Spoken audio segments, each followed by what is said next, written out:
Good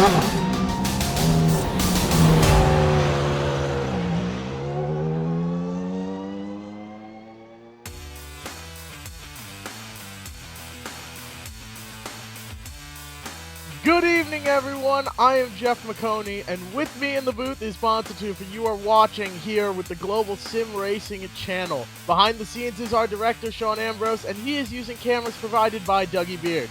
For tonight's race, we are on round 3 of this event at the virtual Stafford Speedway, so we have seen who's strong week in and week out. This week, though, we have a new addition. After a hard-fought fan race on Wednesday night, we have 5 more drivers: Ryan Blanchard, Brad Buble, Anthony Bello, Matthew Kimball, and Mark Stewart, who will all have a chance to race their way into the feature event tonight alongside Stafford's fastest e-drivers. All Phases Renovations has also joined in on the fun, providing the drivers with another incentive besides pride: money. These 55 drivers will be fighting for a share of a $250 purse, with $150 going to our winner, $75 for second, and $25 for third. If you thought that they were racing hard these past few weeks, just imagine what we will see with money on the line. We will have the same format tonight as last week for making the feature race, with 4 heat races and 2 consolation events. Those races are each 10 laps with no caution, so it is a war to survive, as well as finish in those key front spots to advance to the feature. Remember, nobody is locked in here, and we could send any of these big names home. Now let's check out the highlights from last week's race. They go when the green flag comes out. It is out, and we are underway at the virtual Stafford Speedway and the 3-race series on iRacing. Eddie Hodgson tries to follow. Narducci on his back bumper. They're 3 wide, battling for third. Hodgson all the way up at the top. Narducci at the bottom. They make contact. They all hold on to it. They're still racing side by side. Peter Bennett still not able to find his way past Cory Dimatteo. They're able to stay bumper to bumper. Everything he's got. Bennett gets turned! I believe that was Jacob Perry that might have gotten into the back of Bennett, and that brings out the yellow. Peter Bennett might have been Dimatteo's biggest competition. At the same time, though, you got Brian Narducci. Can't imagine Hodgson's going to let that 13 car in. Narducci looks inside of Hodgson. They make contact. Dimatteo gets turned! And a huge pileup. The leader of the race gets turned, and everybody piles in. Narducci is going to dive to the bottom. Hodgson knows this, so he stays low. Narducci makes a look to the inside. Hodgson's watching his rear view mirror and just touches the back bumper of Dimatteo. Everyone piles in from there. Travis Haidar is in second. Cassandra Cole's in third. Where did they come from? They're running 7th, 8th, 9th position. Now all of a sudden they are at the front. Teddy Hodgson just got in the wall up in turn 2 in the back to pack. Somebody got into him and ended up in the wall. Another car spun out, Corey Casagrande. What will these two do here as they come to the line to take 4 to go? Will Haidar use the bumper, or will he try to dive inside Narducci? We haven't seen the outside line work yet, and Haidar really hasn't changed his line. He goes a little bit higher to turn 1, had to check up a little bit. 3 laps to go now, a caution is out. The caution was for Ryan Fern. He did spin out. It was him, contact with Andrew Moeller, and I believe Fortin. Narducci is going to win this race, though. Accelerates down the backstretch coming off of turn 2. Very good race all around. 80 laps complete here at Stafford Motor Speedway. Ryan Narducci is your winner.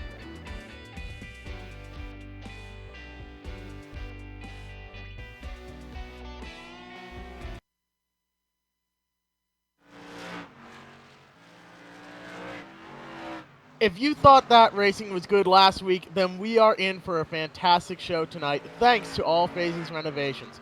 Bonza, why don't you give us a rundown of what we can expect to see here tonight?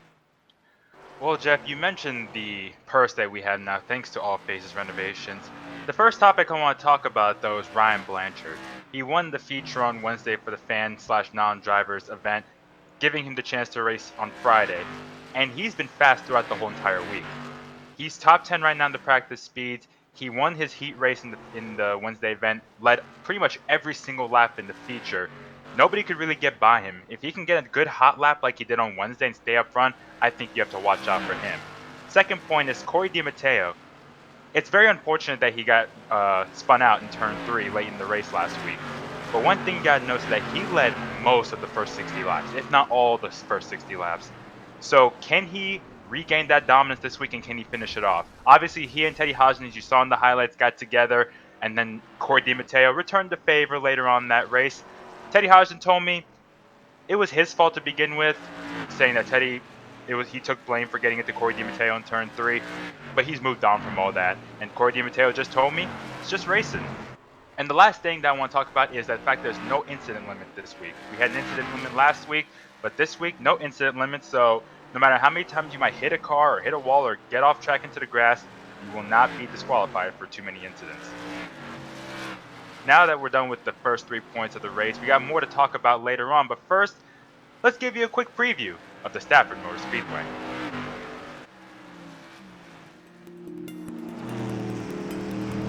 Welcome to Stafford. This half-mile oval was built in 1870 for a different type of horsepower, horse racing, and then automobile racing took over after that. This place is not as flashy or fancy as the half miles that the Cup cars go to today, but this busy oval can still put on a fantastic show full of action for the fans and intense competition for the drivers.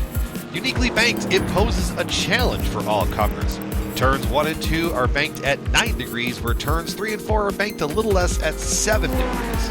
The apron here at Stafford is known for being very wide but flat. Only the bravest of drivers with the utmost grip can make passes down there.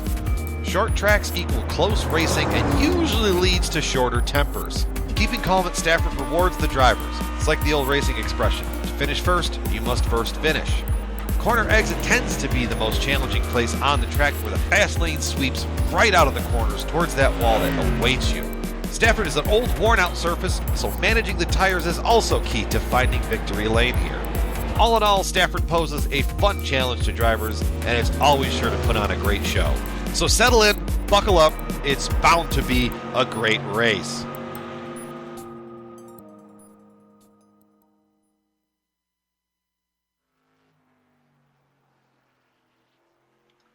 Now, for those who are tuning in for the first time and are not really familiar with the details of Stafford Motor Speedway, let's give you the track facts. Jeff? This track is just half a mile long. It's 4 turns just like every other oval, but here is the thing that's interesting. There's 2 different degrees of banking, but let's talk a little bit more about that later. We've got 80 laps here tonight, and in turns 1 and 2, you have 9 degrees of banking. In turns 3 and 4, just 7.5 degrees. You'll see these guys use the apron. They'll use the Nerf bars as well and push other drivers out of the way. Don't be surprised if you hear Bonta or I call out that someone's got all 4 tires on the apron. That means they're making an aggressive move.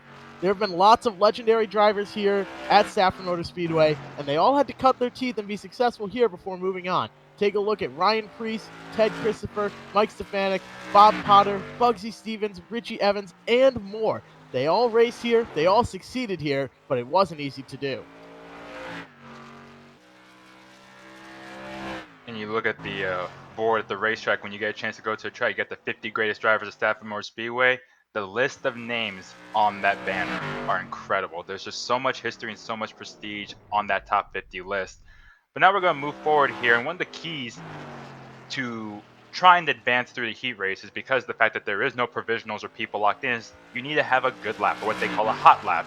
If you can qualify in the top 5, top 10 positions and get a front row start in the heat race, you're in a much better situation, because only the top 5 from each heat race will advance. Then you got 2 consies where the top 3 from each of those will advance. So in the heat races and the consies, we have yellows. The yellow flags do not count. There are no resets. And for the feature event, there will be 3 green, white checkers. So there's a lot that we have to keep an eye on. We got a couple new people here that we haven't seen the last couple weeks, but a whole lot of familiar faces. And we'll just have to see who can come out on top right now during qualifying. And right now, the man on top is Matt Swanson, driver of the number 3 old blue modified tour car. He leads the qualifying session right now at a 19.024. Travis Hydar second, Bill Jakes third, Marcello Refrano fourth, Ryan Fern fifth. But that's just for now. You're looking at Robert Sturck right now as he completes a lap. Again, this whole field is separated by about 4/10 during practice. That's 45, at least 45 cars, just separated by less than half a second. It's a very tight field, so the margin of error is very small, as you see. Brad Buble raced his way into this event, and right now he's the man on top. Take a look at your screen. You'll see Mikey Flynn making a lap. He's had some trouble these past couple of weeks, but he is looking to race his way in. He's in that 40 car with 24 paint on the side. Just ran a 19:22. So right now, heat races are coming up next. We're taking a look at Joseph Eiler. Now you're looking at Kyle Johnson. These guys are all completing their laps really quick. Now you're looking at Justin Brennan, that 66 car, looking for a little bit more luck this week compared to last week. As he crossed the line, there's less than a minute to go in the time trials. You only have 2 laps. It's not group qualifying. You're all by yourself on the track. You got 2 laps to complete the fastest possible time. Troy Talman clocks in at 3rd, running a 19:039. Brad Buble still up on top, doing a great job so far. You're looking at Kyle Elwood right now in that 37 car. Kyle Elwood ran a really cool scheme a couple weeks ago in a tribute to Wade Cole in the 33 car. Obviously, we lost Wade Cole a few weeks back. Elwood trying to clock in. Right now, Teddy Hodgson has the fastest lap, and there's Ryan Blanchard now. 2nd spot, just 2/1000ths of a second off of Teddy Hodgson's fastest time.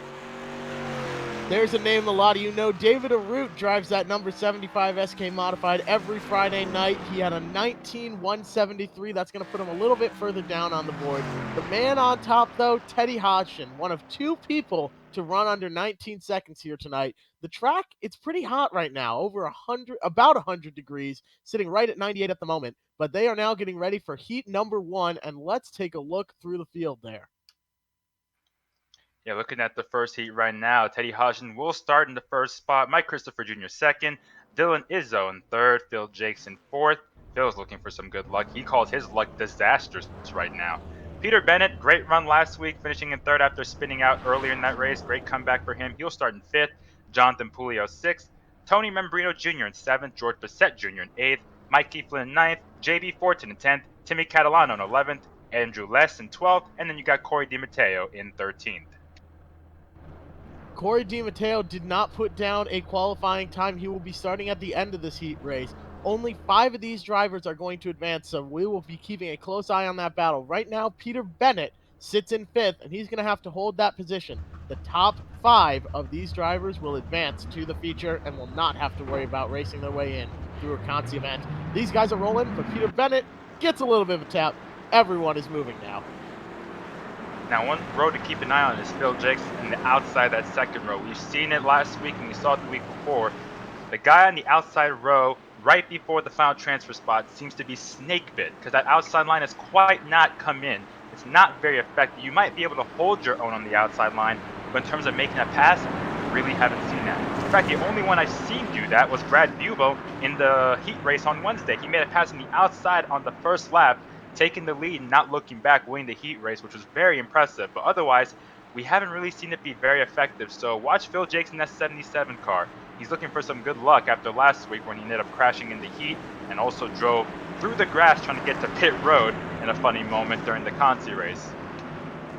He was certainly not happy with himself after that moment. He took to Facebook. If you see these guys over on social media, make sure to give them a follow, as well as all of the social medias that we will show periodically throughout the race for the crew behind the scenes here. But these guys are getting ready to roll. Teddy Hodgson, we call him out in front, not rarely. He's usually out here in front with Mike Christopher Jr. on his outside. Right now, Dylan Izzo putting his bumper right on him. Hodgson is rolling.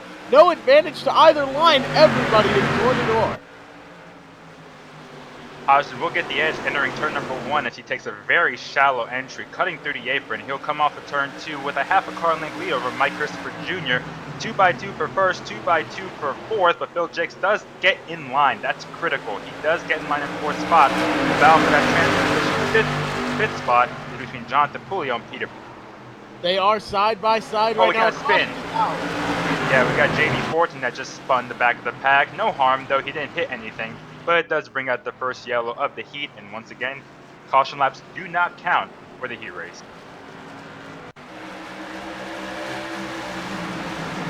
Looking at the replay here, that's Mikey Flynn the 24. Looks like those two got together, and as a result, JB Fortin goes around.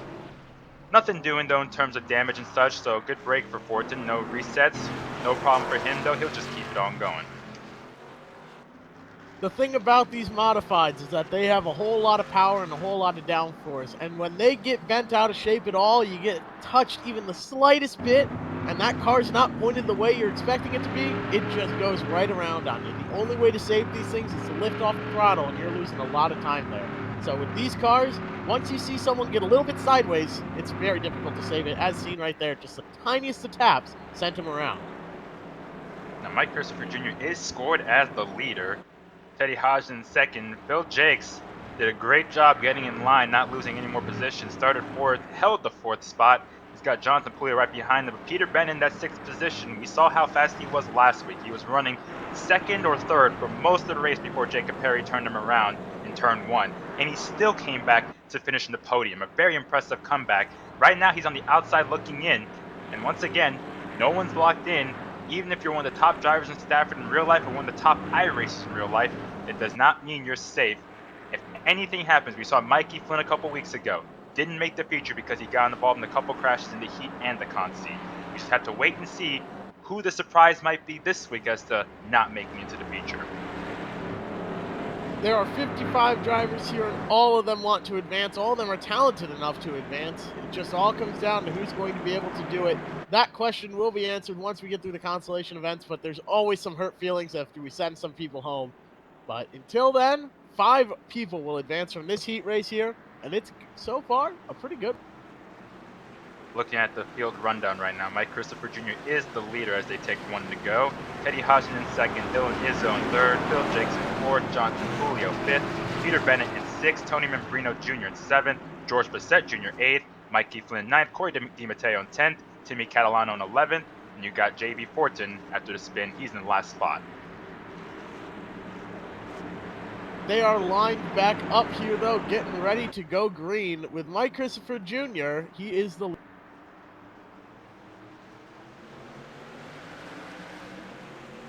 getting rolling here. Mike Christopher Jr. gets the advantage. He's going to be in front, fully clear of Teddy Hodgson. Right now, there's a battle for fourth. They're side by side, but the top 3 are all in a row. Phil Jakes on the wall there. Yeah, he's going to lose a lot of positions because of that. Oh, he just got tapped from behind by George Bissett Jr., but he saved a nice save. Oh, he's sideways again. This time he gets hit from behind and spins around, collects JB Fortin, but they're both in the infield grass, so that may not bring a yellow out. So we just continue on racing. Mike Christopher Jr. continues to lead. An intense battle for fourth. Tony Membrino, Mikey Flynn, Jonathan Puleo, and George Bissett Jr. in a foursome there off of turn 4. Mikey Flynn muscles. Oh, he got trouble. Membrino goes around. Timmy Catalano flipped over as well. Once again, there's no yellow though. Timmy Catalano is stranded in the middle of the track right now, and now he's gone to the bottom, right at the edge of the grass, and now the yellow comes out just as he gets going. Wow, a lot happened there very quickly. It was some hard side-by-side racing. Let's take a look at the replay though, and we will see what happened. Right there, you see Jonathan Puleo on the outside, or Timmy Catalano on the outside, excuse me. He's bumped bars down the backstretch. Jonathan Puleo gets bumped out of the way. Mikey Flynn and Tony Membrino make some contact coming off the corner. It was absolute mayhem. Timmy Catalano went around all on his own, flipped it over, and landed on all 4 wheels. Yeah, it's the open wheel physics right there. You hit the wall, and even though no one else hit you, just physics of the open wheel make you climb up that wall. I mean, everybody was hitting everybody in that half a lap, and that's quite a ride, to say the least. But we'll see how much damage they have. It looked like it started in the front, though, with Jonathan Puleo and Tony Membrino. They got together. Then Mikey Flynn got together with George Bissett Jr. Just everybody got into each other, and eventually just accordioned back to Dimatteo and Timmy Catalano. Timmy Catalano, the big victim in that one, ending up on his roof. Timmy Catalano had a large wreck earlier this season doing some racing during the offseason and suffered a concussion, but he's back. He's feeling much better if you're following along with him on Facebook. So that is always great news to hear. It's absolutely amazing. The safety equipment that these drivers wear, it works. Plain and simple, it works. We saw it with Ryan Newman down at Daytona. Timmy Catalano, I'm sure he's thinking the same thing, where just a concussion after a major wreck, you feel a whole lot better. Thankfully, virtually, he's doing all right here. Flips that car over and keeps it rolling. Talk about disastrous luck with Phil Jakes. Well, he's on pit road right now, and looks like he's not doing too well. He's been stuck on pit road for a while, so we'll see what happens with him, but he's just laying there all by his lonesome in the pits. As we come off of turn 4, we'll see if they get one to go this time by. We'll give you another full field rundown. Mike Christopher Jr. is the leader. He held off on that restart before the multitude of accidents that happened the previous lap. Teddy Hodgson in second. Dylan Izzo remains in third. Mikey Flynn up to fourth. George Bissett Jr. now is in the fifth spot. He's got the final transfer position. Tony Membrino on the outside looking in sixth. Jonathan Pulio was in a good situation. Now he's back in seventh. Cory Dimatteo in eighth. Peter Bennett back in ninth. JV Forts in 10th. Amy. The name is Amy, but it's actually Timmy Catalano in 11th. Phil Jakes lying on pit road for the last couple laps. He is in the 12th position. That is correct. So iRacing right now is showing Timmy Catalano as Amy Catalano. So on the scoring column, you will just see Catalano. So if we say Amy, we mean Timmy. Just excuse us. We are going through. We got a whole lot of drivers to know up here, and sometimes we're not perfect. I mean, I think we're pretty darn close sometimes, but we're not perfect. So I hope you all will understand there. Right now, though, sitting in that transfer position is the 39 of George Bissett Jr. They call him Mad Dog, and he's got Tony Membrino on his outside and John Fulio right behind. Remember, only the top 5 are going to advance here, and the pace car dives off. Let's see what happens. Mike Jr. gets to jump off of turn 4. He's going to try and clear Hodgson before they even get to the line, and he does so. So Mike Christopher Jr. holds the first spot. Dylan Izzo is going to look inside Teddy Hodgson for the second position. Behind them in his lonesome in fourth spot is Mikey Flynn as they come off of turn 2. The battle remains for second spot between the 04 and the 55. Nobody's ever told Mikey Flynn, hey, dial it back a little bit. Or if they did, he sure didn't listen. So right now, he's going to follow along with Dylan Izzo and try and get to that inside of Teddy Hodgson. Mikey Flynn is going to be fighting for every single spot. Remember, at the beginning, he started all the way back in 9th. And right now, he's fighting side by side with Hodgson for 3rd. And he's looking like he's going to get it here coming off the corner. Now Hodgson's going to fight on the outside. And right now, George Bissett Jr. is looking in. Got trouble. Tony Membrino just spun the front straightaway. I think he and Dimatteo got together. It was more of a half spin. Tony Membrino did straighten it out, but unfortunately the caution does come out here with just 3 laps to go. Jonathan Pulio was up to 6th, but he got loose the previous lap off of turn 2 and lost a lot of ground. So big break for him. He has another chance to get past George Pacific with that final transfer spot as he play. That's Tony Membrino on the outside of Cory Dimatteo. Jonathan Pulio in front of them. It looks like Membrino might have gotten a little bit loose off of Ford. Tried to straighten it out, and Dimatteo was right there. Again, a half spin. He kept going, but unfortunately it was enough to bring the yellow out. That big patch of grass right below turn 1, he called out Green Acres after Glenn Reen. He's not afraid to go down there and use it. He mows the grass down there, we like to say. Tony Membrino very, very nearly got into it, though, but able to keep it out of it and keep this thing rolling. Right now, though, Mikey Flynn, he got scored 3rd. Dylan Izzo 2nd. Mike Christopher Jr. still your lead. Speaking of Green Acres, I asked Phil Jakes about his little excursion in the grass last week, and he said, you know, because Glenn Reen is not in the race last week, I just wanted to help Green Acres out and mow the grass myself, and Glenn Reen got a good kick out of that, so gotta love it when these guys have fun, you know, busting each other. Glenn Reen has had computer issues these past couple weeks, but now he's able to get it all working, he said. I don't know what exactly was wrong with it. I think something with the flux capacitor, he was saying. But it is all working now. Glenn Reen is back, and he will be racing tonight, trying to race his way in, though. Remember, nobody's locked in. And Glenn Reen was fast a couple weeks ago. You might say he hit everything but the pace car, but it's not like it was all of his own doing. He ended up starting 21st, and despite multiple wrecks that he got in, he finished up into the 2nd spot. He did really well. So last week, you wonder if he had a chance if the computers did not, you know, act mean to him, if he would have had a chance to win, because obviously the topic last week was who could beat Narducci and Hodgson, and we saw that with guys like Cory Dimatteo and Peter Bennett competing up in the front with those guys, despite Narducci coming out with the win at the end. So we wonder if Glenn Reen, as long as he can get into the future, is he going to have a chance to come out on top as well? Speaking of Mr. Reen, he just shot me a message on Facebook. It was a bad GPU in his machine. So Glenn Reen is listening. If you want to say something to him, I'm sure he's watching the chat as well. Go ahead and say hello. We got a lot of people over there in the chat. Thank you all for watching. Make sure to tell your friends. And once we go back racing here at Stafford Motor Speedway, make sure to tune in. And actually, once we're back there racing, make sure to show up, because without people in the stands, we would have nothing to do on Friday nights. Also, on Friday nights, it's all possible because of our sponsors. All Phases Renovations is our sponsor here tonight. They're putting up a purse of $250. They're located in southeastern Mass. Go ahead and give Larry a call for all your outdoor construction needs. Your source for outdoor construction needs, such as patios, pool renovations, outdoor bar and kitchens, decks, pergolas, and more. You can find them on Facebook. Go and like their page over there. Right now, the lights are off, though. Let's get back racing.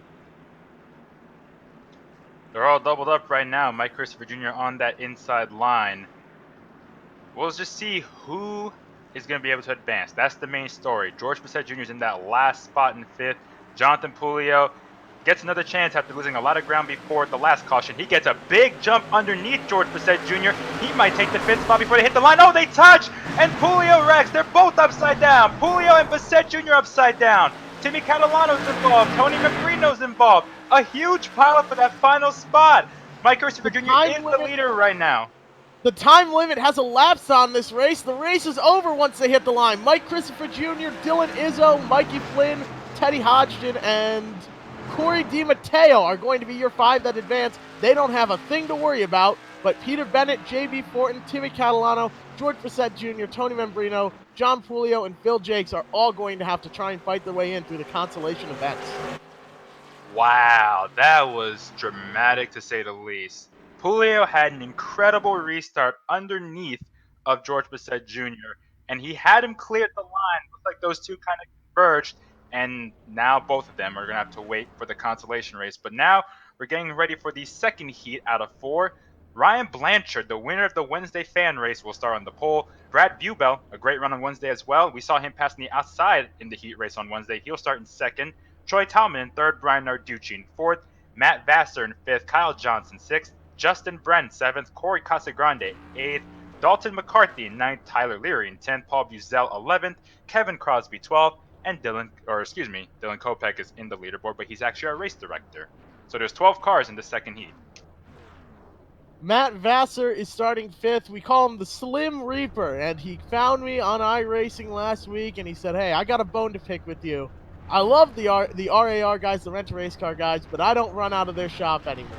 But a lot of love to them, so that was my mistake last week. I said he was running out of that shop. That is no longer the case, but Matt Vassar, the Slim Reaper, is now out there in fifth place. He's the transfer spot, so he's feeling a little bit of the fire, and we'll see if he's able to hold everyone off. Wait, Jeff, I thought everyone had a bone to pick with you on iRacing. Everyone, yeah, a lot of these guys have a bone to pick with me on iRacing. But usually, it's because I've beaten them so badly in a race, but I'm just saying, no.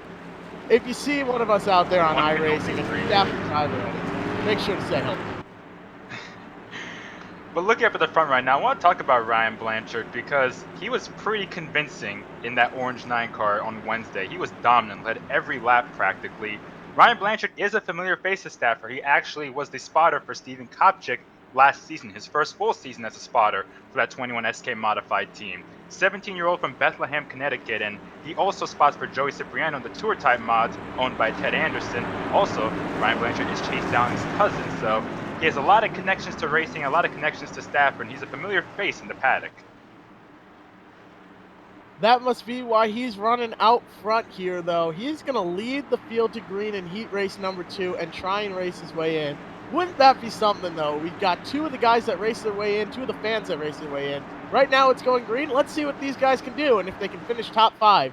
Coming to the line, Wolfpack Motorsports on that rear bumper. Everyone's staring at it as the 9 car gets rolling, but they're side by side all the way back. There's a little bit of contact with Tyler Leary, but right now all eyes are on the front as Brian Narducci and Matt Vassar are near side by side. The top 5 are pulling away. Yeah, Blanchard clears the field, holds on to the lead as they come off of 4 to complete the first lap of the heat race. We'll see if they can make it through the first couple laps clean, unlike the first. The battle for second right now is between Troy Talman and Brad Bubel. Talman drives it in deep. They make contact. They door each other a bit, but nothing doing in terms of an accident. They hold on. A lot of contact going in the back of the pack, but nonetheless, the battle continues for second spot. Bubel gets a shot from behind. Looks like he got a shot from Narducci and washes up the track. What a tough start for Bubel from second all the way back to the 6th position. He got a shot to the back bumper from Brian Narducci, welcoming him to the big show. Let's see if the favor gets returned here as they are now right behind Bubel was quick. Let's see if he's going to be able to get back to Narducci here. Keep an eye on that. He's the odd man out. He needs that 5th place spot. You're right now, on board the backup Ryan Narducci as he looks back on that 6th position with Brad Bubel. Right now, the first side-by-side on the track is Narducci looking to the inside of Kyle Johnson. Johnson shut the door on Narducci though, and that allows Bubel to reel in a bit on that blue 01 car. Right now, we have 4 laps in the book. There's 6 laps to go. Up front, Blanchard's just pulling away. Bubel gets a little bit sideways and has to check up, and he lost a lot of ground. It's about 10 car lengths back to Narducci now. He needs something big to happen. Everyone out here is running the same setup. It's a fixed setup race. This is all about driving talent. Let's take a look and ride along with Bubel, though, as he tries to run down Narducci. You see that's a big gap in front of him. He's doing everything he can to hold on to that car. Anytime he's turning that steering wheel to the right, it means the car's loose and he's trying not to spin out. Yeah, the setup here at Stafford is generally pretty tight, but if you get hold of too much of the wheel, it will, catch on you. You might have to overcorrect it. It'll snap loose on your center exit off the corner. Right now, Narducci's right on the back bumper of Kyle Johnson. That is the battle for the 4th spot. Narducci has a couple car lanes on Brad Bubel right now, so he's got a little bit of room to work with. As Blanchard continues to pull away, you're riding on board the back end of Kyle Johnson as Narducci takes another look on the inside. There's 3 laps to go in the second heat right now. The top 3 have sort of pulled away from the rest of the pack. Brad Bubel just not able to find a way to reel in Narducci. Top 10 toughest materials in the world. I think at the top of that list is whatever Brian Narducci's front bumper is made of. He's been using that all night here. Got to the 21. Now he's showing a little bit to the 88. Getting right up there this time around. He's not afraid to use that front bumper, both in real life and on iRacing here. But he only needs that 5th position. He's got it. He's the top 5 advance, so he's right where he needs to be. He doesn't need to go out and do anything crazy here in these next couple laps. Yeah, the white flag is out right now for the second heat as Narducci's right on the bumper of Johnson.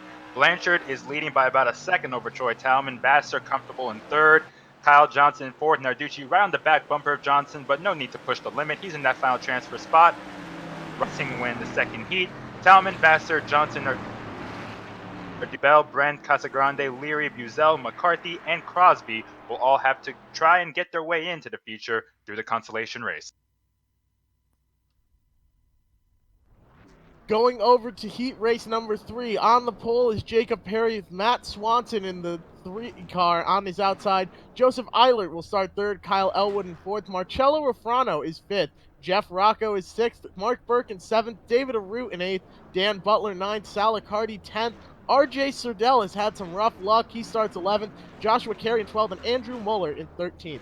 You saw Ryan Blanchard win that last heat race. You saw on the back bumper, Wolfpack Motorsports. If you race the modifieds here on iRacing, the official races often enough, you've definitely seen that logo on some back bumpers. They are a very strong race team, and week in and week out for the official races, anywhere you go, they're going to be competitive. Now, unfortunately for Andrew Muller, he had a glitch on his computer happen, and right now he's not on the grid, so he may not even be able to compete tonight. And Josh Carey right now is kind of stalled in the front straightaway. Now he gets the car started and going. But yeah, Andrew Muller not gridding up. He had a computer glitch. Maybe he should talk to Glenn Green since Glenn Green got his problem solved. And we'll see if Muller's able to make it back in time for the consolation race. But Muller's one of the faster guys in this field right now, so that's huge if he's not able to make it. Glenn Reen is a man of many talents. He can mow a lawn with a race car, and he can fix computers. So if you've got any computer needs, well, maybe not hit him up, because it took him a couple weeks to get it fixed. I kid, of course. Glenn Reen, he will be coming up here shortly, trying to race his way in. But all the focus now is here on this 22 car. He's got a big weight on his shoulders if he wants to go out and continue to lead this race from where he's starting. So right now, Marcello Refrano, though, starting in 5th, he's got the biggest burner on his back end because he needs to hold that position and not let anyone by. Yeah, but he hadn't raced in a while on iRacing, and we'll see if he gets faster when he gets adapted to it again. As the green flag comes out, we got trouble in the back of the pack. Couple cars spinning down to the infield grass, but because they're in the grass, there will be no yellow. It's Josh Carey who just got the car started, and Dan Butler, so tough luck for those guys. Meanwhile, up front, they're 3 wide to turn 3, and they're going to wreck as a result. A huge pile at the 77 of Mark Burke. There's a full caution. The air and lands it, and somehow there's no yellow. They're wrecking more off of turn 4. Half the field is piled up off that corner. We'll see if anyone can keep it going. The caution's still not out. There's still one car sideways off of turn 4. That's Marcello Ruffano, who we just talked about. He started in the 5th spot, and he's in dead last now as they work their way back to the start finish line to complete lap number 2. It's Jacob Perry. RJ Sardell goes around! And that does not bring out the caution. He stopped. There's the caution. There he was stopped on track. My goodness, that was absolute mayhem. And they're wrecking again at turn 1. Josh Carey just got together with another car, Dan Butler. They just got together off of turn 4, and they spin under caution in turn 1. Oh, mercy. What a start. My goodness. Well, you wanted action, folks, and you got it right here. Everybody's trying to make the race. They were 3 wide going into the turn. It was too little, too late. Oh, my goodness.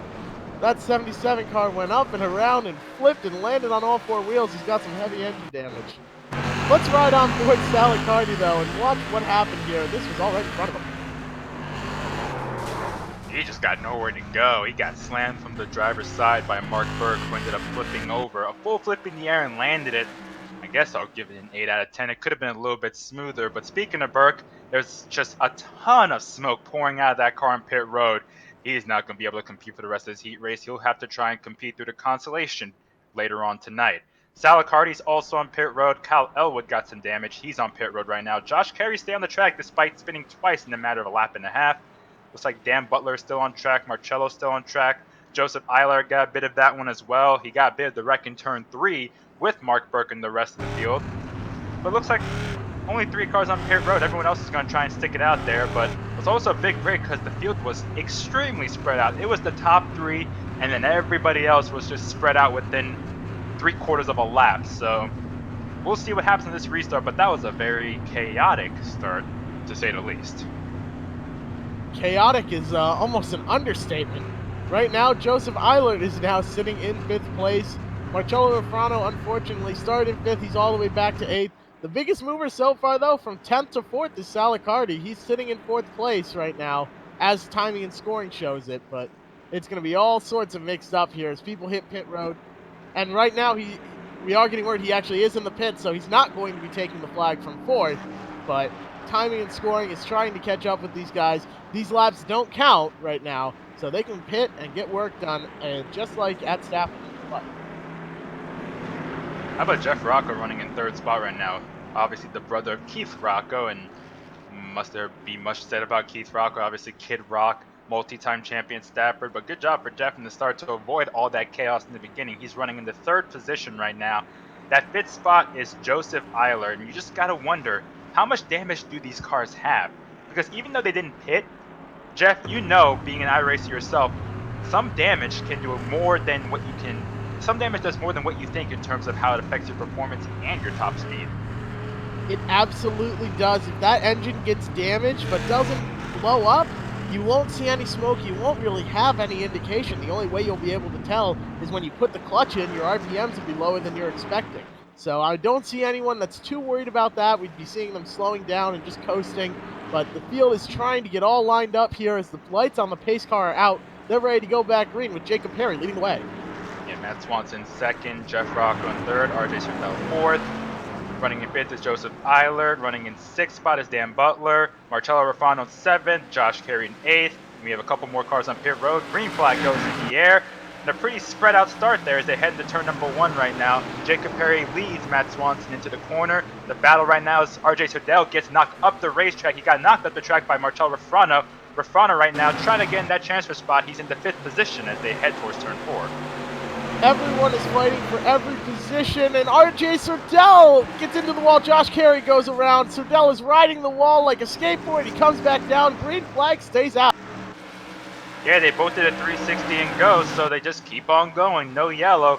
Right now up front, Jacob Perry has a rear mirror full of Matt Swanson, that old Blue 3 car. You're riding on board Matt Swanson right now. Jeff Rocco is about 3 or 4 car lengths behind the 3 car. The top 3 in good position, the top 4 actually. Joseph Eilert in 4th, a couple car lengths further back from Rocco. And Marcello Ruffano, he's got a lot of space between him and Dan Butler, about a full second between those 2 cars for the final transfer spot. if you want to know something interesting, Matt Swanson right now, his sponsor is watching. Larry, the owner of All Phases Renovations, is the owner of Matt Swanson's Tri-Track cars. So he is out there trying to make his sponsor happy and win some of the money back that his sponsor is putting up. Right now, though, he's running second in this heat race. Top 5 will advance, sitting in that 5th spot. Take a look, though, with Matt Perry, as he's got a mirror full of Matt Swanson. Yeah, there's 3 laps to go right now in this third heat, 2.5 now. Perry was very fast last week. He was sent to the end of the line during the feature, though, because he got into Peter Bennett and spun him out. Still came back to finish in the top 5, though, so we saw a lot of comebacks last week. Jacob Perry still holding about a car length on Matt Swanson. Marcello Rufano still in good spot right now. 2.5 advantage over Dan Butler for that final transfer spot. As they come off a board, they'll be taking the white flag. That's exactly what Jacob Perry wants to see. He wants to win this heat race and get on with it because he is getting run down by Matt Swanson. Their lap times, well, Swanson's a little bit quicker, about half a tenth of a second quicker. Not much, but when you're riding within about half a car length of each other, that's real close. Jacob Perry's going to win this. Matt Swanson in second, Jeff Rocco third, Joseph Eilert fourth, Marcello Rufano fifth. That leaves Dan Butler, Joshua Carey, RJ Surdell, Sal Cardi, Mark Burke, and Kyle Elwood all needing to race their way in the consolation events. Yeah, about half the field finished that heat. That was a lot, to say the least, but we're getting ready for our 4th and final heat race before our 2 consolation events. Looking at the lineup for the final heat race, Matthew Kimball, who advanced from the Wednesday fan race, will be on the pole. Cassandra Cole, a great run last week, finishing 6th. She'll start in 2nd. Travis Hydar, great comeback from a spin last week, finishing in the 2nd spot. Might have had a chance in Narducci if there wasn't a late caution at the end. He'll start in 3rd. Robert Sturk in 4th. Ryan Fern 5th. Pete Thickett 6th. Glenn Reen 7th, Mark Alkis in 8th, Daniel Kutu 9th, Anthony Bello, another one that advanced from Wednesday, starts in the 10th spot, Mark Stewart, another one from Wednesday's event that advanced, 11th. Those are going to be all of your starters. The top 11 have taken the grid here. 5 of them will advance. Ryan Fern has been putting in a lot of time practicing. He live streams his work over on Facebook. So if you want to follow along with that, it's his personal page, and then as well as Fern Motorsports. So he's got a good season coming up this year. He's excited for it. If you want to follow along with his iRacing action, though, go find him on Facebook. I don't know if anyone caught that in the stream, but yes, Glenn Reen went through the grass in turn 1 when they gridded up. I guess he can't help it being part of Reen Acres. He's got mowed lawn at some point. Better at the pace lap, I guess, than during the race, right? I think that might have been a bit of a nod towards all the fans that are watching. It's really hard not to love the guy. He's got his paint scheme all loaded up. That 17 car is looking good here and looking awfully quick. There he goes through the grass again. Mr. Glenn Reed taking it on. Always a showman, putting it through Reen Acres just to show us some love. I'm just glad he knows what a GPU is. Anyways, quick story on Mark Alkis. He got disqualified last week because his internet connection was really bad. He was blinking badly. He's hardwired for tonight's race, so hopefully those internet connection issues will come to an end. A lot of bumping there as it came off turn 4. The green flag is where they go, and there they go. Cassandra Cole got knocked from behind, but right now they remain side by side into turn number 1. Matthew Kimball will clear Cassandra for the lead off of 2. The battle for 2nd is between Travis Hydar and Cassandra Cole. They're battling for 3rd as well. Ryan Fern gets his left sides down on the apron. He takes a look at Cassandra Cole now, coming off of turn 4. A little bit of contact. He blocks the 38, goes to the bottom, thinks better of it. Here comes Glenn Reen on the outside, trying to make something happen. That's awful tough to do here, though. Let's see if he dives it to the bottom. He does. He dives it in deep and gets into the 38. Glenn Reen is making something happen, though, but he's all the way up to 5th. They're wrecking behind. Yeah, Pete Thickett just spun out. Robert Sturk spun out. Daniel Kutu also goes around, but they're all in the infield grass, so once again, the caution doesn't come out. Wow, that was a dive bomb move from Glenn Reen, but somehow they kept it straight. At least mid-pack. In the back of the pack, it didn't quite work out. But right now, looking at the front, Matthew Kimball continues to lead, but Travis Hydar is right there. Cassandra Cole in 3rd. Ryan Fern in 4th. Ryan Fern was lucky he didn't get clipped by Glenn Reen on that dive bomb attempt in turn 3. The final transfer spot,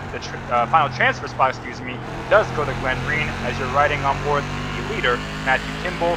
Right now, there's 4 laps complete, 6 laps to go in the heat. Travis Hydar is really trying to make something happen here. He's got Cassandra Cole on his back bumper. We'll see. We know the move typically in Stafford comes when you dive it hard into turn 3. You lift late and you use the other guy as your brake pedal. That is the standard move par for the course. Keith Rocco uses it a whole lot. That's his trademark move. We'll see if Travis Hydar is going to take advantage of it, though. Maybe take a page out of his playbook. He's awful close. He dives it low. Drives it in deep. Caution's out, though. Yeah, I got a couple cars around in turn 2. Robert Sturck was one of them, Mark Stewart the other one, so that does bring out the yellow and bunches the field up.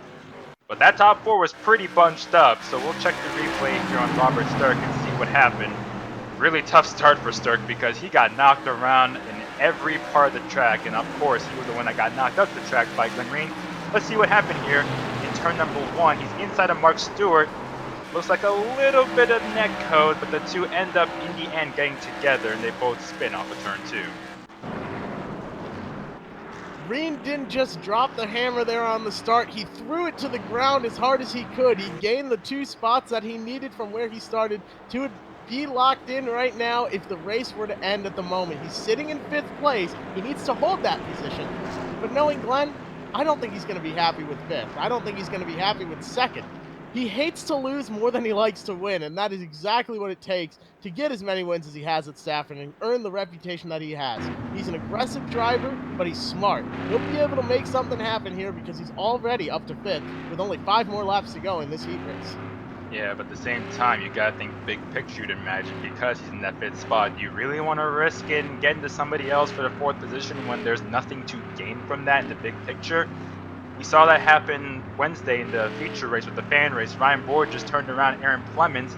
They were battling for a top 3 position. Board just ended up crossing the line, advancing to the final event on Friday. But because of the contact, he got black flagged and ended up finishing as the last car in the lead lap. So as a result, he didn't make it. And Mark Stewart, who finished 6th, was given the 5th position. He advanced. So Dylan Kopech, our race director, you got to be careful with him. He's not afraid to lay down the hammer. So gotta be careful, think big picture. If you're Glenn Reen, do you really want to try that move again, or do you want to try and settle in the 5th spot? Because he was pulling away from the 6th position, that being Mark Alkus. Yes, you absolutely, if you're Glenn Reen, you want to pull that move again. Why? Because you're Glenn Reen. He's going to make something happen. That man is not going to be happy with 5th place. He's going to give it everything he's got, I think. And right now, if I'm Ryan Fern, I'm a bit nervous. If I see him make a dive bomb move, I might just let him go and ride behind.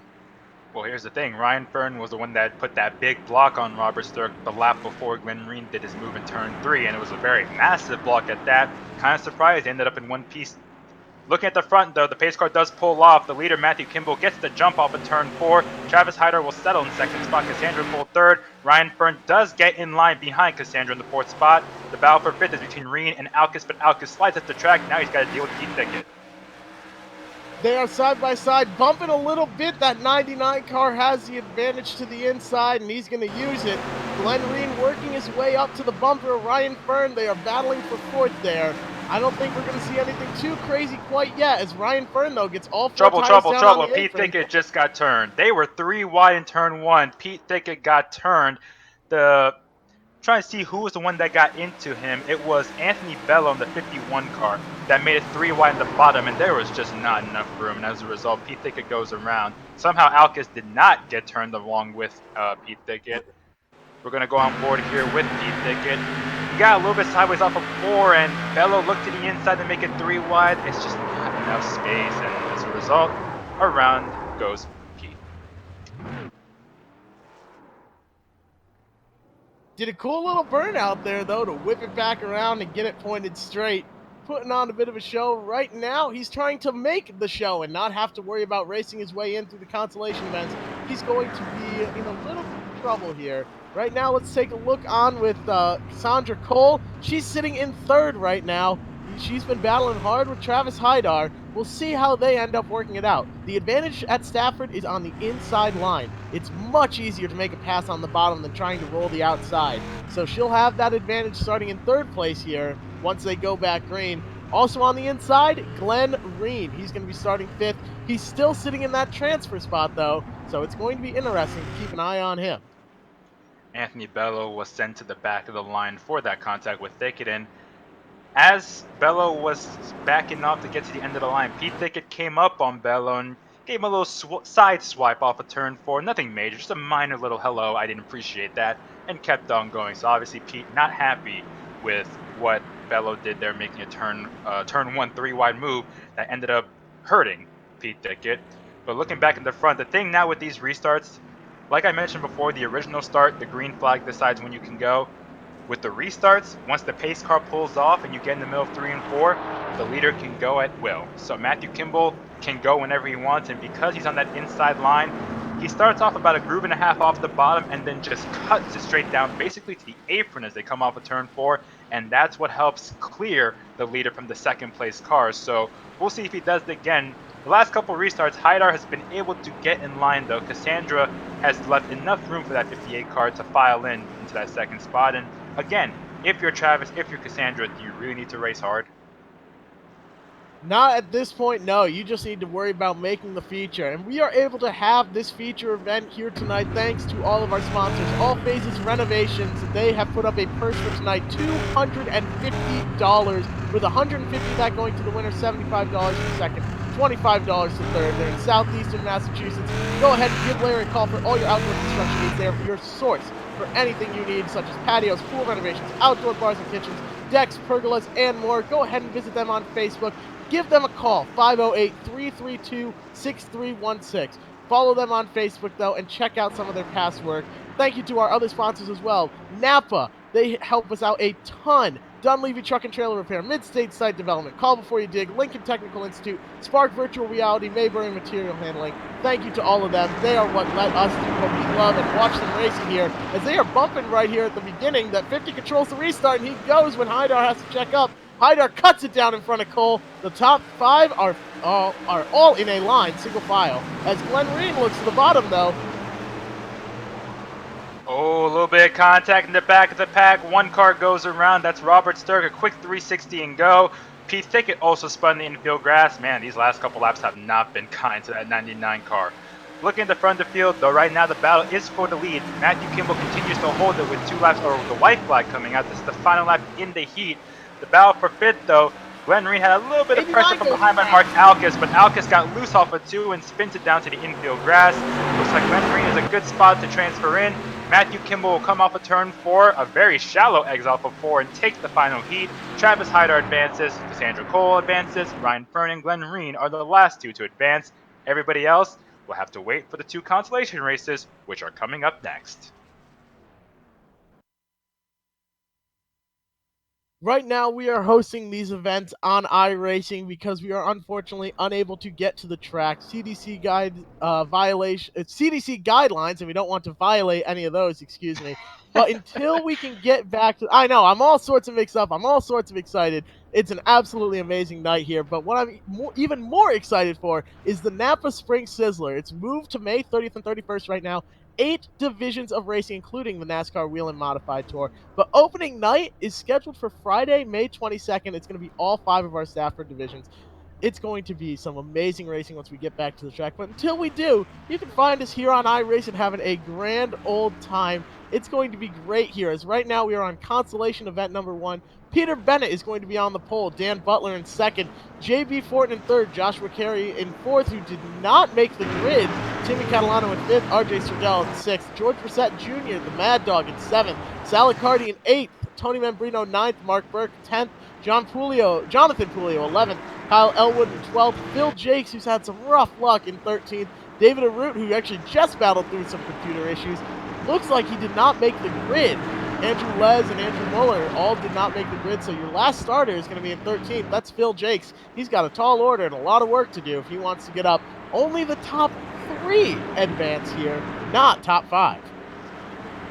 Yeah, and for Peter Bennett, starting on the pole for the consolation race is huge. But if you're that second place car, Dan Butler, you gotta find a way to get back in line. Because if you're stuck in that outside, we saw it happen with Brad Bubel in the heat race. Starting second, was in 6th in just a matter of a lap, and he just kept getting knocked backwards. Looking at third, JB Fortson had some tough luck in the heat race. RJ Serdell had some tough luck. To be honest, a lot of them had tough luck. We had some chaos going on in the heat, so we'll see what happens here, though. The top three in the Consolation race will move on to the feature. There's 2 consolations. Here's Conti number 1, and Peter Bennett will lead them off of turn 4. The green is out, and they're off. Lots of beating and banging there down the backstretch. Phil Jakes is 3 wide for last place. And they are going in. They all go around. Phil Jakes goes through Reed Akers and works his way through. I thought he was crazy for going 3 wide at the start. That's the move that just saved him. Let's take a look at that replay, though. Phil Jakes through Reed Akers to make it happen. Wow, that took out most of the field at that. Looking at Phil Jakes right now, it was a very congested start, and it started within the first couple rows. He had Jakes making the aggressive 3 wide move, but it looks like contact between JB Fortin and Dan Butler, which was a battle for second spot. I don't know how Phil Jakes got through there, but a lot of people didn't make it through, that's for sure. We'll see who gets damaged and who can keep going, but it looks like the biggest victim of that was Timmy Catalano, as you see from up above. Just everybody. Somehow George Bissett Jr. and Phil Jakes got through cleanly on the bottom. There's Catalano's car just casually chilling on his roof. We'll see if they can get that car fixed and get back out there. Again, caution laps do not count. We have another car on pit road right now trying to see who that is, but there's 2 cars in the pits. One of them is Catalano, the other is RJ Serdell. Wow, what a start. And that's why you got to start in the front if you're Peter Bennett, because he avoided all the chaos, and that happened right next to him. Timmy Catalano on his roof for the second time tonight, unfortunately. That is just... That's tough luck. It's very great for unfortunate. X Games. Yeah, coming up in the 2021 X Games, assuming the coronavirus is long gone by then. Well, it will be, because we're going back racing in April. In May, excuse me. It's April right now. I'm a month off. My goodness. But Timmy Catalano, yeah, coming up in the X Games in 2021, it's going to be Whelen Modified Flipping. And right now, he is the global leader. Whelen Modified what? Whelen Modified Flipping. Never Whoever heard can that flip one. well, it's coming up. Yeah, so the goal is you get the right this is the tires. inaugural. This is the inaugural one, right? You're right. It's the inaugural, the first annual. No, don't say first annual. Sean Kershane from Race Day, Connecticut is not going to be happy about that. Sean, cover your ears if you're listening. Anyways, right now we've only completed 1 lap in this heat race. Actually, we really didn't complete a lap. So they're doubling up now, getting ready for the restart. Looking up in the front, Peter Bennett is the leader. Sal Cardi up to second. George Bissett Jr., because of missing that wreck, is all the way up to third. Mark Burke, who flipped in the heat race, is in fourth. Tony Membrino in fifth. Running in sixth is Kyle Elwood. JB Fortin in seventh. Phil Jakes in eighth. Timmy Catalano and RJ Serdell are in the pits. We'll see if they can get back out there, but they are way behind. Coming to the green, Jeff. Let's see if Phil Jakes takes it 3 wide again. He's all the way back in 8th. Peter Bennett gets a great jump on the inside. So does the Mad Dog 39. He's side by side for second, trying to clear that 45, and he will. Membrino is now side by side. These guys are all getting sorted out. Remember, only the top 3 will advance from this race, and right now, the 45 is feeling the fire as Membrino is down on his inside, looking like he's going to get around. Membrino now sits in 3rd. Membrino is in that final transfer spot, running in 4th right now. Salicardi battles for 5th behind these guys. You got Kyle Elwood battling against Jonathan Pulio. Pulio was in a decent spot in the heat race until he and Bissett Jr. got together on the restart at the end of the race before the time limit hit. That's why they're racing in the Conti right now. Looking up front, it's Bennett in 1st, Bissett in 2nd, and Membrino in 3rd. Keeping our eyes on the front, George Bissett Jr. right now is a whole lot closer to Tony Membrino than he is to Peter Bennett. That is great news for Membrino, bad news for the 39. But right now, it's all pretty much a net positive for all of them. Because right now, we're taking a look at Elwood and Cardi. The top 3 will advance, and they are battling side by side for 4th. The inside line is stronger here at Stafford. Looked like that Phil Jakes thought about taking the 3 wide, thought better of it. He's working the inside now, and Jakes goes around and up in the air. Oh, looks like that bad luck continues. Somehow the car got straightened out immediately, though, after almost flipping over.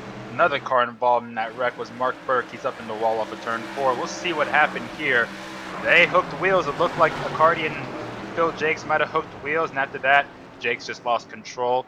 Nice little spin, caught some air, landed it though, and there's Mark Burke just hammering the wall off a turn 4. We'll see how much damage that does to that 77 car. You're riding on board with him right now.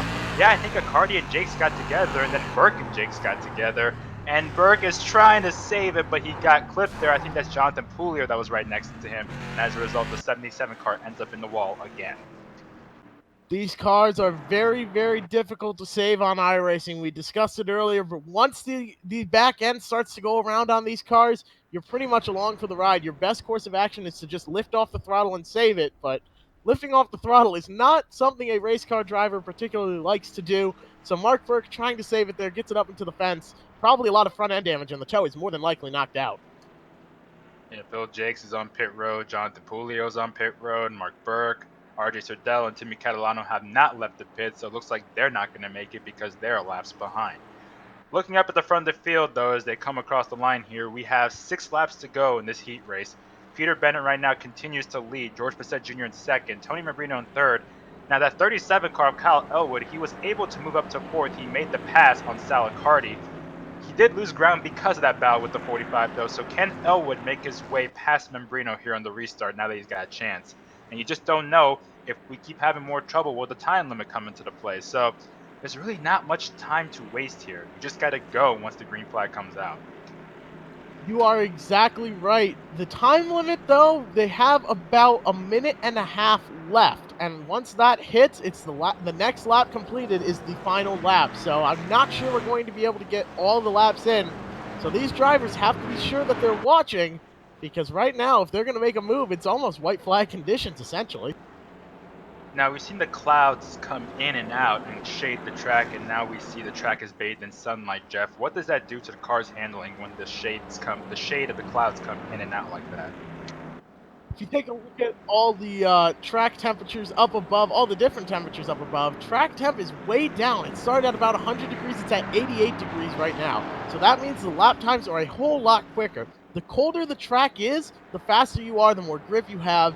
Pretty much on a shady track, you could be running 18.2s, 18.3s here. The top qualifying lap was just under 19 seconds. So really about 20 degrees owns up to about 8/10 worth of time, so it can make a very big difference here. Now the track temps are down, the cars are a whole lot faster, and so these drivers have to account for that. Right now, they're getting ready to go back green. Peter Bennett still in first, George Bissett Jr. in second, Tony Membrino in third. The top 3 advance, but it's looking like the time limit is going to be what gets these guys. They only have 10 minutes per Consi, and right now, that time limit's running out. Just a couple laps left here. They are rolling, and George Bissett Jr. got the outside moving. Wow, he got the jump for sure. He's going to clear the 50 car Bennett into turn 1. Membrino pushes Elwood up the track for that final transfer spot, and that'll give that 44 car the edge as they enter turn number 3. There's only 7 cars on the track right now. Everybody else is in the pits, but the battle continues on right now. Bissett is the leader. The time limit has elapsed. Let's see how that impacts the racing here. Just a couple laps to go. Right now, Peter Bennett still looking at 3 to go, however. So Tony Membrino is sitting in third. He's got to hold off that 37 to Kyle Elwood. It's very, very close racing for the lead, though.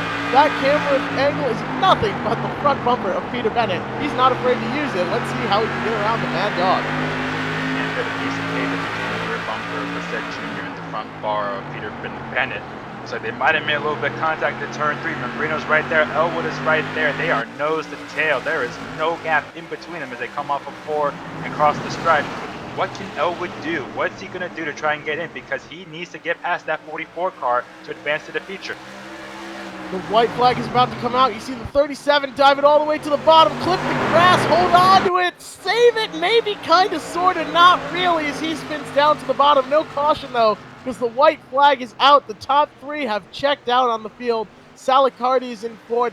Right now, Tony Membrino knows he can make the field if he just sits where he's at. Peter Bennett thinks better of wrecking the 39. That would have been a very risky move, so he backs off. The top 3 to advance will be George Bissett Jr., Peter Bennett, and Tony Membrino.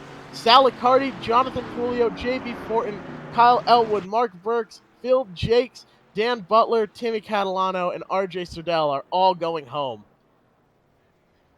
Wow, got to give credit to Bissett on that restart. He got the jump, and that was a big difference maker right there in helping him get into the feature. So right now, these guys are going to have a 5-minute warm-up session before the feature begins. No, we And have one more consolation oh, we event. got one Don't more get ahead content. of I'm getting ahead of myself. Oh, Whoops. no! Sorry. Oh, my goodness. We have one Mistakes. more consolation event. I Bradley know. Bell I realize starting in that first. now. No worries at all. I'm excited for this feature event too, but we need 3 more people to round out this field. Daniel Kutu starts second, Justin Brennan third, Anthony Bello in fourth, Corey Casagrande will start fifth, Robert Sturck in sixth, Tyler Leary in seventh, Mark Alcas in eighth, Paul Buzel in ninth, Pete Thickett in 10th, Dalton McCarthy in 11th, Mark Stewart starts 12th, and in 13th, Kevin Crosby. Those are all your starters that will be taking the grid here tonight. 13 of them will try and make the field. 3 of them will. Yeah, we'll see if this race is a little bit cleaner than the first one. Brad Bubell, he's been doing pretty well. I've been very impressed by how he's performed out there. Yeah, he had the bad restart in the heat race, but he's still shown to be pretty fast. So we'll see how he can do here now that he's starting on the pole. Can he hold on to that lead? Daniel Kutsu in second spot, Justin Brennan third. Justin's been doing a lot of practice recently. Anthony Bello, another guy from the Wednesday feature, trying to get into the Friday night feature as well. We know Blanchard made it in earlier because he won his heat race. We'll see who else can advance. Corey Casagrande, when he got into RJ Sardell's upside down car 2 weeks ago, he actually bought 2 human spotters for last week's race just to make sure that he did not hit another car that was upside down again. And I mean, can you blame him? Tyler Leary flipped over in turn 3 last week. Corey Casagrande got underneath Tyler Leary and missed him, and then everyone was like, hey, Corey missed an upside down car. So now you can understand why Corey may have had 2 spotters, 2 human spotters, not just a game spotter, 2 human spotters to help him avoid any car that's upside down. Right now, he's got Zane Farrell spotting for him out of Pennsylvania. So Corey Casagrande not taking any chances. He rolls off 50th tonight. He needs 2 more spots, though, if he wants to advance. He needs to finish top 3. Let's take a look at the front, though. Brad Bubell in that 21 leads the field to green, waiting, and he goes with the green flag, gets everybody roaring right now. Corey Casagrande looks like he missed the shift, and he's going to be able to get back down 3 wide at the front. They're 3 wide for this lead. Right now, the middle line worked. Yeah, Justin Brennan, Cape Bubell, a shot into turn 1. That pushed the 21 car up the track, but somehow he held on to the lead. Second spot is Daniel Kutu. The battle for the transfer spots between Justin Brennan in the blue 66, as well as Anthony Bello in that white 51 car. Behind them, Robert Sturck pushes way up the track. Tyler Leary's going to get under. We have a caution, though. We have an accident in the back of the pack. Trying to see who that might have been. It might have been Crosby. I'm not quite sure. There's another car in the infield grass. They wrecked after the yellow even came out. Tyler Leary has spun out. Dalton McCarthy has spun out. I think that happened after the original yellow came out. It did, and Corey Casagrande didn't hit an upside-down car tonight. He hit one that was right side up. Just hit before the car had nowhere to go, unfortunately. Dalton McCarthy was lined across the track off of turn 2. That's what happened. He was across the track in turn 2. I don't know if he spun out the lap before and did not get going, but a couple cars just plowed into him. And McCarthy, there you see, he's, tail wagging it right now. That car is crab walking in turn 3. We have multiple cars in the pits. Corey Casagrande is in the pits, Dalton's in the pits, Tyler Leary, and Robert Sturck. And Casagrande, he's done. That car is a geyser of smoke coming out of the front of that 7 Casagrande car, and the bad luck continues. He said that he hit just about everything last week. I asked him how many incidents he got involved in. He said pretty much all of them, jokingly. But the luck continues for that 7 car, and not in a good way. Yeah, Dalton McCarthy just got stalled there on the bottom after he spun out. That's all it was, and he's going to be taking it to the pits. That car is absolutely destroyed. How many times, though, in the history of Stafford Motor Speedway has an announcer called the middle line works? Because that implies 2 things.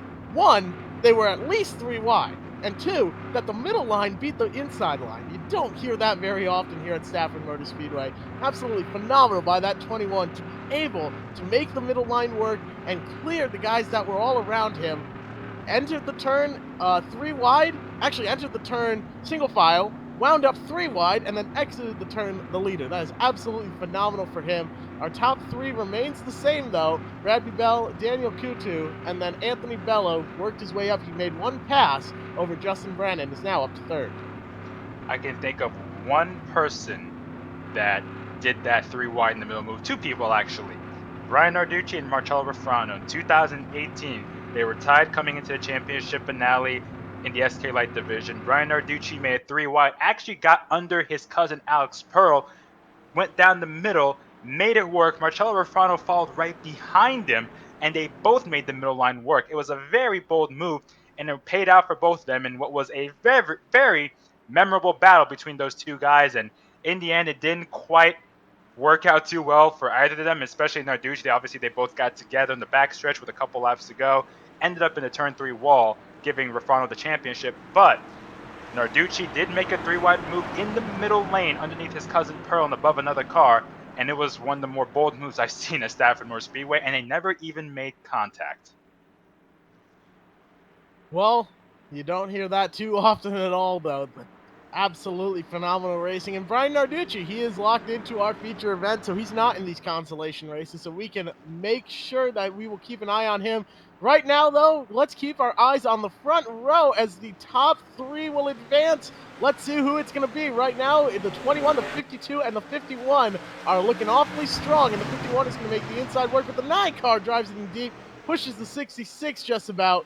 Man, it is a side-by-side battle for 3rd. The advantage is on the outside right now in terms of speed, but the 51 is going to have the inside line, try and make that work and stay ahead of the 66. Yeah, Buzel drove it really deep into turn 1, but luckily it looks like it didn't hurt Bren too much. They stay side by side for the 3rd spot.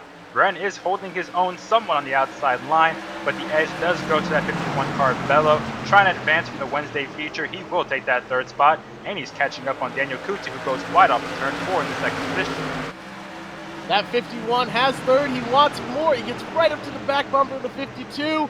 He's looking on the outside, but oh my goodness, has to check up. They're 3 wide, the 9 cars in the grass, 2 wide entering the turn, and now the 51 is still side by side with the 66. It is some awfully hard racing out there. Nobody wants to go home.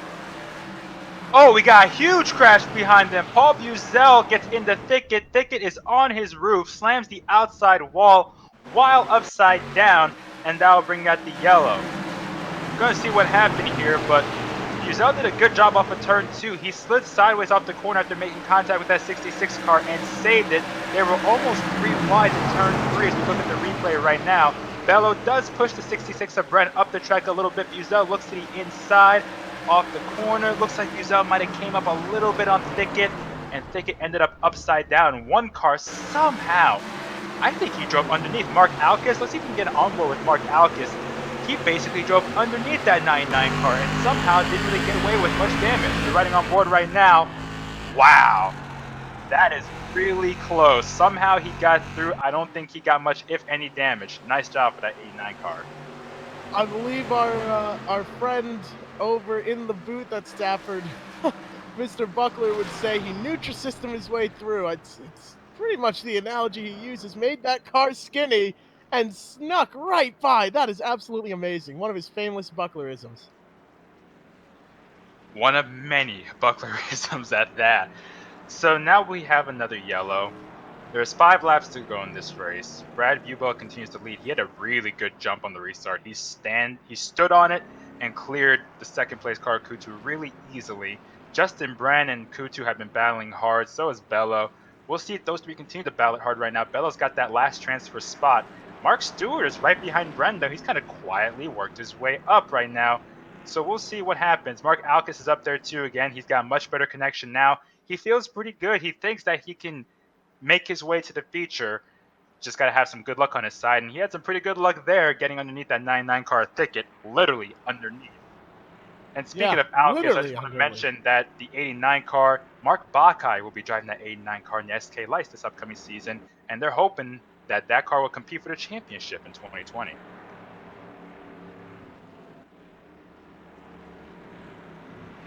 Speaking of drivers that are racing in 2020, one of them will not be racing here tonight. Tyler Leary drives the number 1X modified as well as the 11X late model at Stafford Motor Speedway, pulling double duty, does some fantastic work.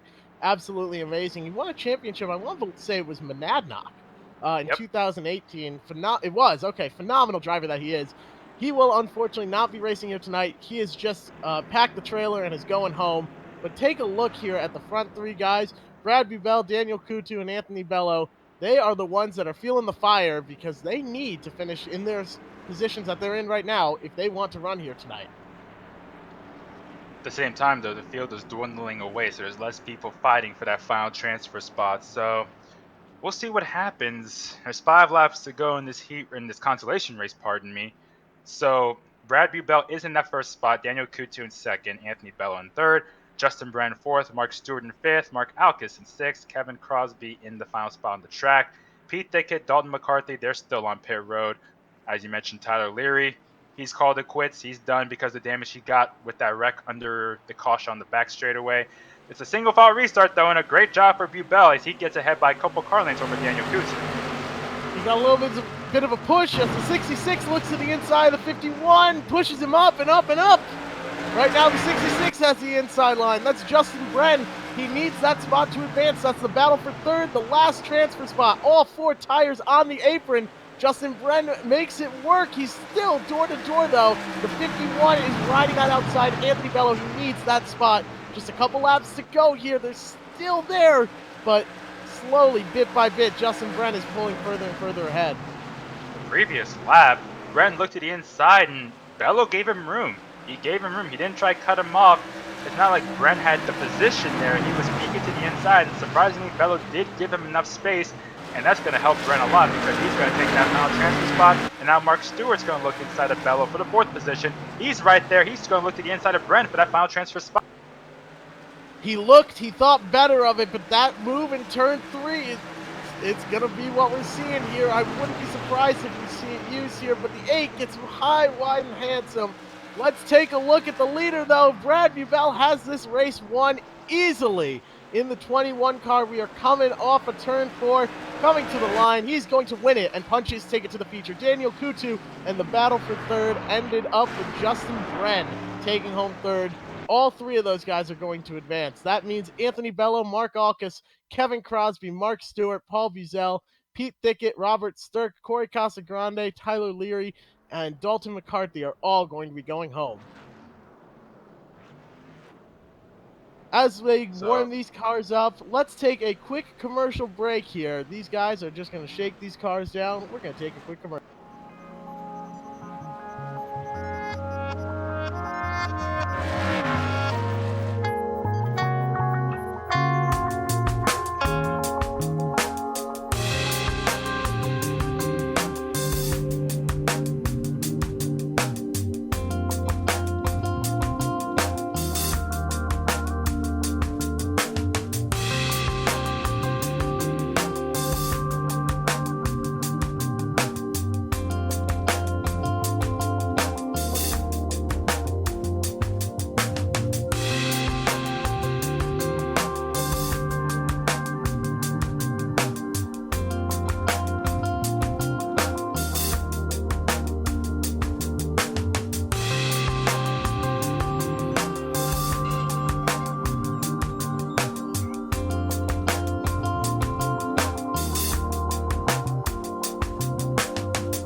Welcome back here. We are about to get the feature event started. They're wrapping up their warm-up session here.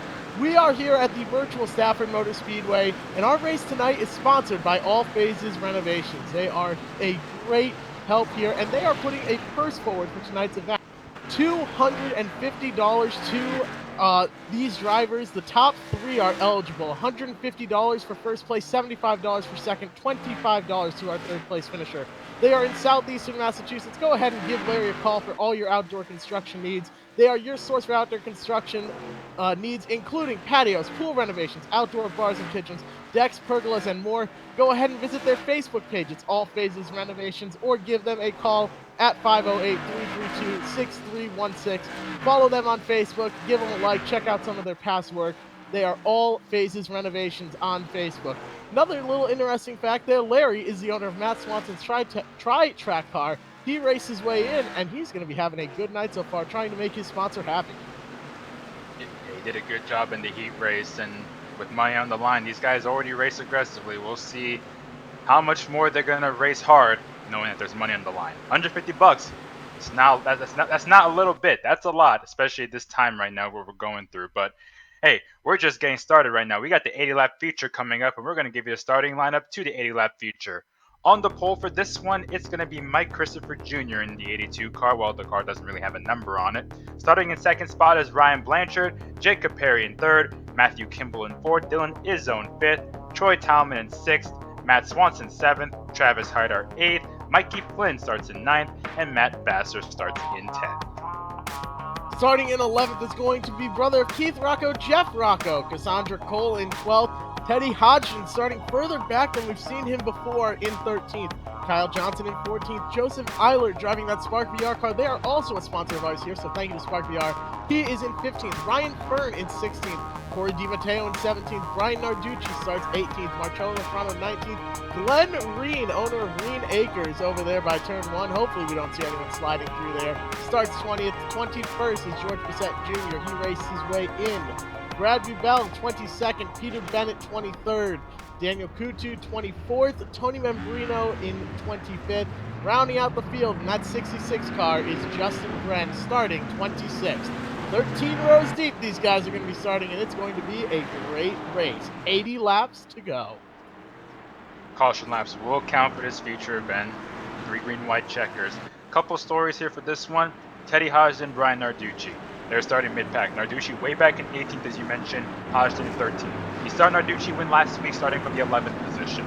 Can he do that again? Can Hodgson get up there? Look at Cory Dimatteo. He's starting in 17th. So these 3 guys who started and ran in the front of the field for most of last week's race and the week before, starting way back. Peter Bennett running top 3 most of last week's feature. He's starting back in the 22nd position. So how will these guys, the guys who've been running up front for the last 2 weeks, be able to make their way through the front, and can they avoid any chaos that happens in front of them? Interestingly enough, we just got word from Race Control that Justin Bren, Cory Dimatteo, and Brian Narducci have all requested to be sent to the back of the line. They are going to be starting from the back. That is what they wanted. But up at the front, Mike Christopher Jr. is going to lead the way. Coming off of turn 4, he's waiting, and green flag comes out. He rolls a little bit late. That 9 car, Ryan Blanchard, has the advantage here. Let's see what he's able to do on the outside, but Mike Christopher Jr. fights to the inside and gets trouble them in the going. back of the pack. It's Glenn Reen. Glenn Reen has crashed. The 21 of Bubell has crashed. George Bissett Jr. has crashed. Daniel Coutu have crashed. They all jammed up in turn 1, and that's going to bring out the yellow. So we didn't get far as Bissett and Reen get together again. That happened towards the back of the pack. I think Reen was the first one to go around, and it eventually caused about a 5-car jam session on turn 1 point. So we're following along with Reen here. Let's take a look all the way at the start. He's on the outside. There's going to be a big checkup on the inside, so keep an eye on that 22 car there of Jacob Perry. Just all sorts of checked up. George Bissett Jr. and Peter Bennett get together. The George Bissett Jr. machine gets sent around, and that's what catches Glenn Reen. Glenn Reen caught that wall at just the right angle where it blew up his motor. I think he's going to be out of this race before even making it to turn 1. You see that big plume of smoke out of the 17? His night is over. Tony Membrino also got a piece of it.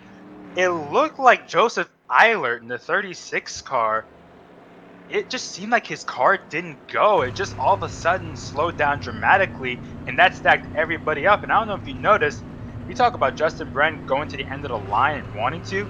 He did more than that. He was way behind everybody. He was not even close to the pack. He gave so much room, worrying that something was going to happen, and they all wrecked in turn one, and he comes out in one piece. In the heats and consolation events, the caution laps did not count. In this feature event, though, they do in fact count. So you can't sit on pit road and take a long time getting repairs. We see the 39 hit pit road right now, the 52 as well. Actually, a little bit of contact there getting onto pit road. It's not an easy place to be here at Stafford Motor Speedway. Ryan Fern is up 2 spots. He's all the way up to 14. Teddy Hodgson has actually moved up 1 spot. He's in 12th right now. These guys are all over the place. A lot of big hitters that we expect to see running near the front are actually towards the middle of the pack. So it's not an easy place to be in the middle of the pack here at Stafford Motor Speedway. We see Peter Bennett leaving pit lane. Maybe all his repairs are done. He'll be back out here and competitive once again. Yeah, he didn't get too much damage, it looked like, compared to Glenn Green, who his car was absolutely destroyed. He hammered the turn one wall. Also on pit road, George Bissett Jr., you saw a close-up of him just a moment ago. Justin Brent is on pit road. I wonder if he's going on pit road just to get back to the end of the line, because he did gain a couple spots from that accident. We'll see. Daniel Kutu's also on pit road. Tony Membrino's on pit road. I didn't think Membrino got that much damage, so we'll see how long he's there. But with the caution laps counting, these guys are losing laps. Now, Mike Christopher Jr. is one of the top drivers in terms of speed and experience on iRacing, and he is the one that's starting in the front, so he has a huge advantage here starting on the pole because, one, everybody else that he has to worry about is stuck mid-pack and back, but two, he gets to avoid all the accidents. Ryan Blanchard, though, even though he doesn't compete regularly on Friday nights at the real Stafford Motor Speedway, he has shown a lot of speed as well, so we'll see. It's interesting. We got the non-driver versus the driver. Who can come out on top here early on and throughout the race? Mike Christopher Jr. is actually the top-ranked Tour Modified driver on all of iRacing as he gets a great jump to the inside here. Blanchard is going to follow, going to shut the door on the 50, thinks better of it. He will end up doing so, and right now, Mike Christopher Jr. leads the way through turns 1 and 2. Got another crash mid-pack. Got another crash mid-pack. Mikey Flynn was involved in that one. Teddy Hodgson as well. They both got into the wall. They keep it going, but they lost a ton of ground. So the green flag remains out. But yes, Teddy Hodgson and Mikey Flynn both ended up in the wall. Looking up in the front right now is Mike Christopher Jr. Ryan Blanchard's right there. Nobody pulling away so far. The first battle further back is for that 5th position between Troy Talman, the 2, and Dylan Izzo. The 2 car does get that spot. Travis Hyder looking to follow through as well. Let's follow along on the gearbox of this number 2 car of Dylan Izzo, actually, not the number 2 car, but we are riding along with Dylan Izzo. He's stuck on that outside line. It's not an easy place to be here. You want to be down on that inside rolling. He's side by side with Travis Hyder. He's got the 3 car, Matt Swanson, right behind him. Once you're stuck on that outside, you're really out there until you get a big gap to the guy behind. That does not look good for Dylan Izzo. Right now, we're riding along with Dylan Izzo right there at the front of his car. He's going to try and slip in line, but he's got it.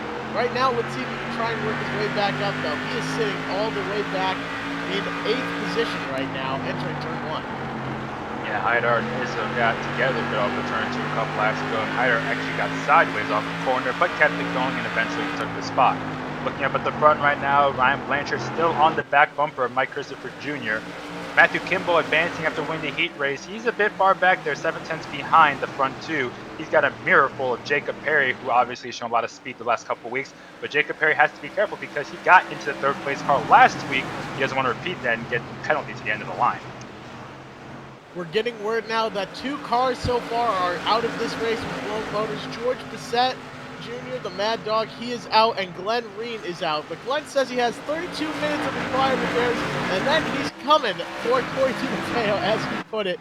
Obviously joking out there, but right now, Ryan Blanchard is sitting in 2nd place. Look at the back bumper there. You'll see Wolfpack Motorsports. They are well known for the modifieds on iRacing. They are very competitive. They are very good in the SK modifieds, especially. So right now, we're riding on board with him. Right there on that back bumper of Mike Christopher Jr. But being fast enough to catch someone is far different than being fast enough to pass them. He's going to need Mike Christopher Jr. to make a mistake, and he'll dive to that inside, but Waiting for Mike Christopher Jr. to make a mistake is going to be a long time, not a common occurrence. Brian Narducci right now up to the 20th spot. Cory Dimatteo is in 19th. Peter Bennett in 18th. These guys haven't moved that far up.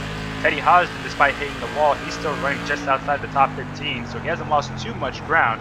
Right now, it's still Mike Christopher Jr., Ryan Blanchard top 2. Mike Christopher Jr., the second-gen driver from Walcott, Connecticut, obviously the son of Mike Christopher Sr., multi-time champion at Stafford Speedway, and of course, the nephew of the late, great Teddy Christopher.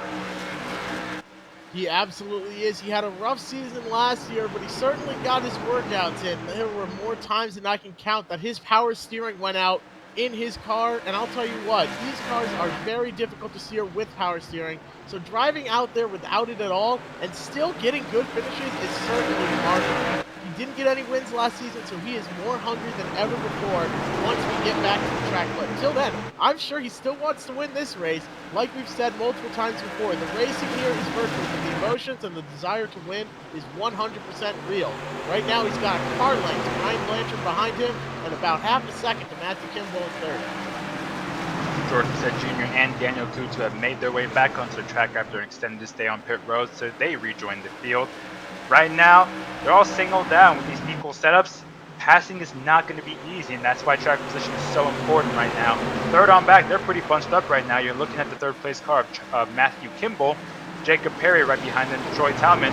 Talman was trying to be more cautious last week after a rough first race, and he was able to be more cautious. Wonder how that mentality is going to be this week. Will he take it easy again? The third generation.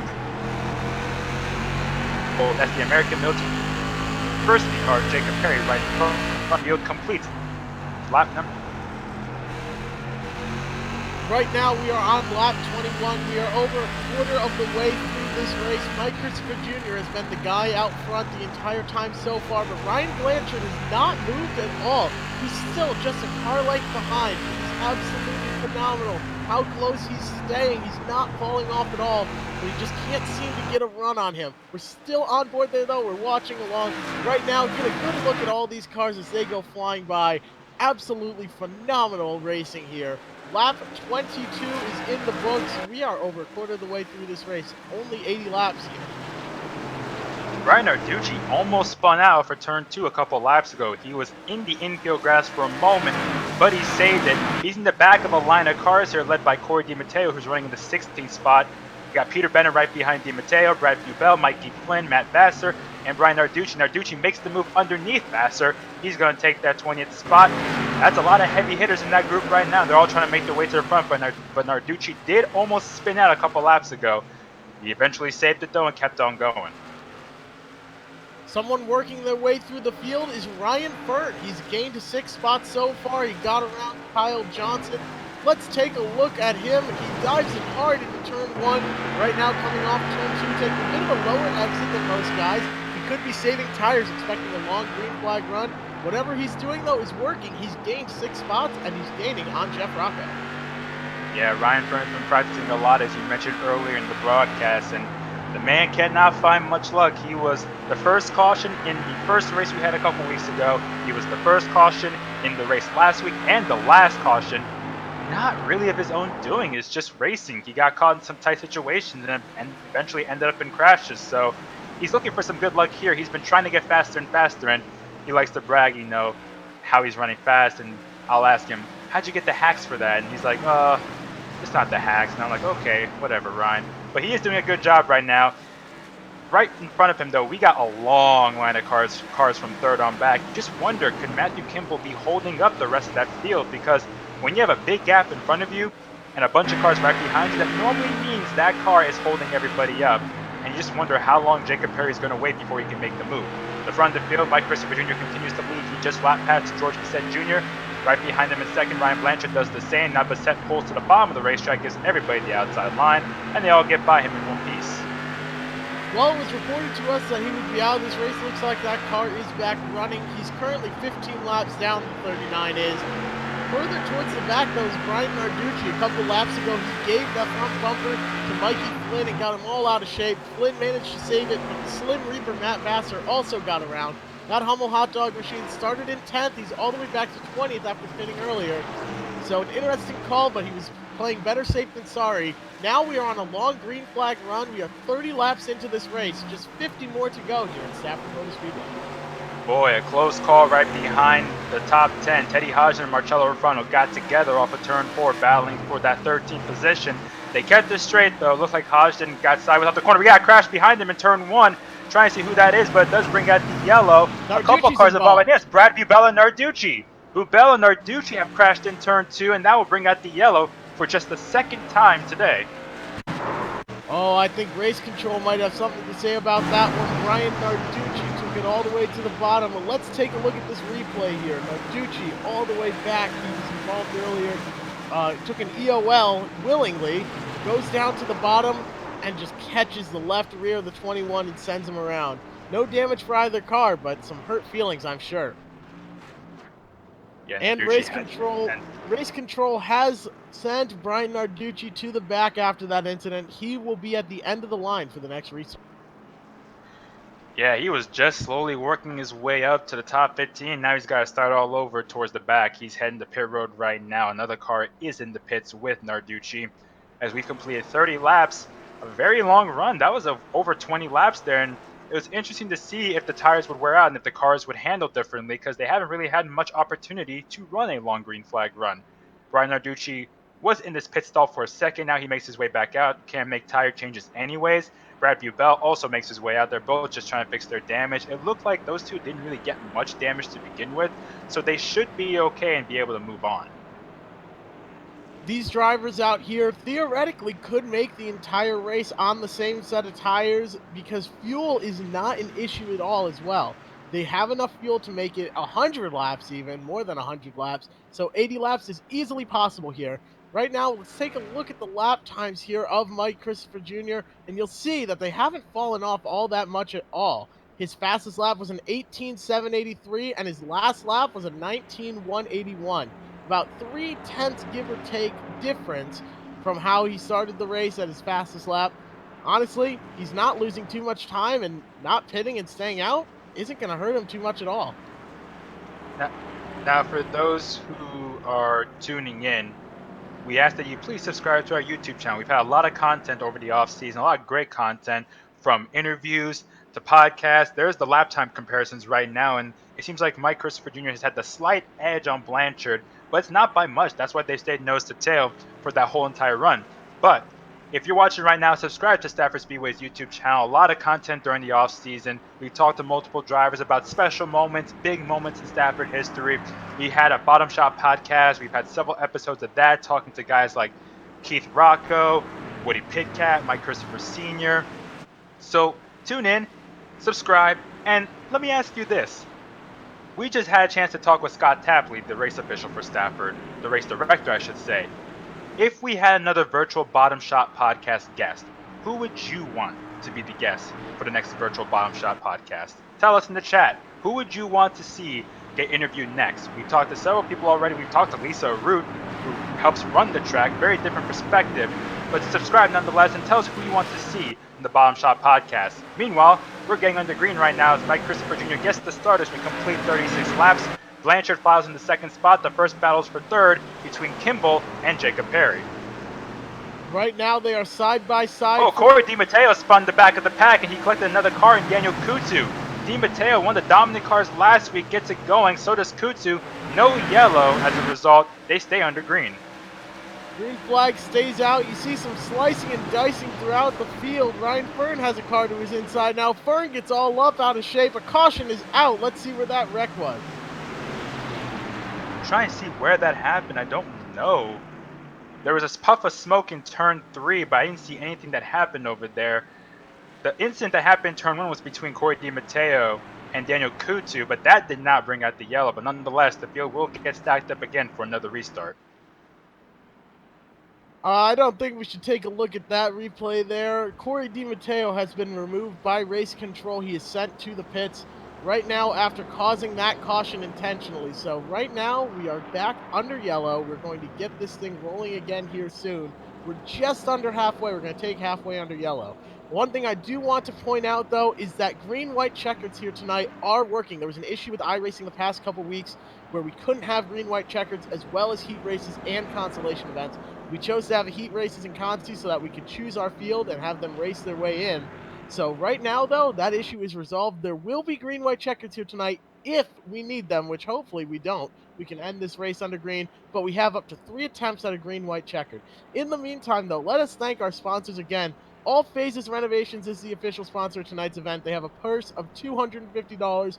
Everyone wants a share of it, but only the top 3 will get it. $150 for first, $75 for second, $25 for third. All Phases is located in southeastern Massachusetts, so go ahead and give Larry a call for all of your outdoor construction needs, including patios, pool renovations, outdoor bars and kitchens, decks, pergolas, and more. You can find them over on their Facebook page, All Phases Renovations, or give them a call at 508-332-6316.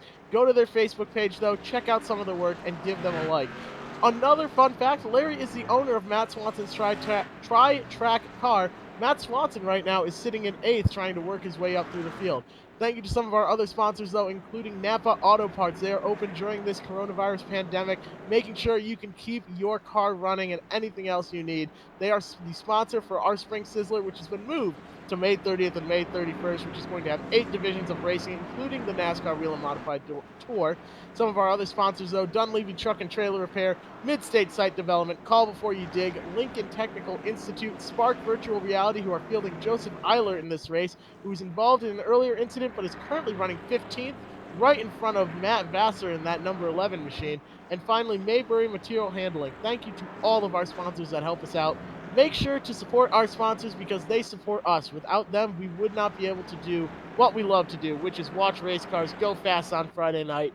And until we can do that at the real Stafford Motor Speedway, we can enjoy it here on the virtual one every single Friday night here as these drivers continue to battle it out. 1 to go as they cross the line. We're going to get back on the green here soon. Mike Christopher Jr. is the leader. Ryan Blanchard in second. Running in third is Matthew Kimball. Troy Talman in fourth. Jacob Perry fifth. Travis Haidar in sixth. Dylan Izzo seventh. Matt Swanson eighth. Running in ninth is Jeff Rocco. In the 10th spot is Kyle Johnson. Ryan Furno 11th. Cassandra Cole 12th. Teddy Hodgson 13th. Running in 14th is Marcello Rafano. In the 15th spot is Joseph Eiler. Matt Vassar in 17th or 16th. Peter Bennett 17th, Mikey Flynn 18th, 21 cars in the lead lap as the green flag comes out. Mike Christopher Jr., another great restart there. Gets the bottom rolling. Ryan Blanchard jumps down to the bottom. The true two-car of Troy Talman is stuck up on the outside, trying to make it work and clear that 50-car Matthew Kimball. Looks like he will, but Kimball takes it to the bottom on turn 3, dives it in deep. He's going to stay side by side with Troy Talman. That's a great battle for third. That was a very aggressive move there by Kimball, but nothing doing. He's going to file in the 4th spot. Talman able to hold his own on the outside. One car went very wide in turns 1 and 2. There were 3 wide back there. They're still making contact. So far, so good. It looks like as they continue to race off of turn 4. Nice job by those guys. Keep it straight. Mike Jr. continues to lead. Blanchard in second. Troy Talman in. Troy Talman right now sitting in 3rd place, having a great race so far in that dark blue 2 car, excuse me. Let's go on board with Troy Talman and take a look at there. You can watch the right front shock there as much as it bounces up and down. Yeah, car spinning in turn 4. One car has spun out. I believe that's Sal Accardi that has spun out off the corner. He gets it going though. That's Joseph Eiler, pardon me. Joseph Eiler spun in turn 4. A single car spin, but he keeps on going. The green flag remains out as they come off of turn 4. It's still Mike Christopher Jr. leading as we approach lap 48. That was one of my favorite camera angles you saw just a second ago. You could see the suspension bouncing in these cars. It is very, very difficult to work your way around here. It's a very aggressive track. Like we said, it's 9 degrees of banking in turns 1 and 2, only 7.5 degrees in turns 3 and 4. There's a lot of forces on these cars trying to push them one way and the other. It's all about the drivers being able to control it here. They're all running the exact same setup as well, so it's a competition of who can drive this car the best and hold their track position. And right now, Mike Christopher Jr. has led every single lap and is doing a phenomenal job. Trouble, mid-pack. Ryan Fern got into a car off of turn 4, and that's going to bring out the yellow. Ryan Fern got into a car in the middle of turns 3 and 4, trying to see who that is. It was a black car. It's Jeff Rocco. Fern got into Jeff Rocco in the middle of 3 and 4. They were racing hard. He got really tight in turn 3. And Jeff Rocco, the unfortunate victim of that one, brings out the yellow once again. Yeah, just an unfortunate racing incident.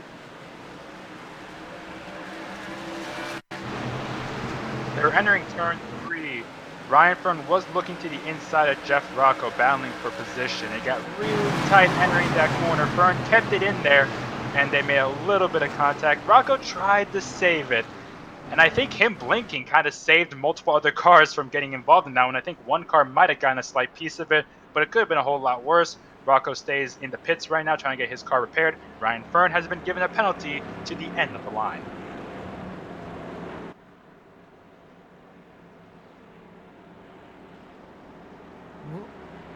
Right now, Teddy Hodgson is all the way up to 8th. He's having a great race so far, involved in an earlier altercation, but he is all right.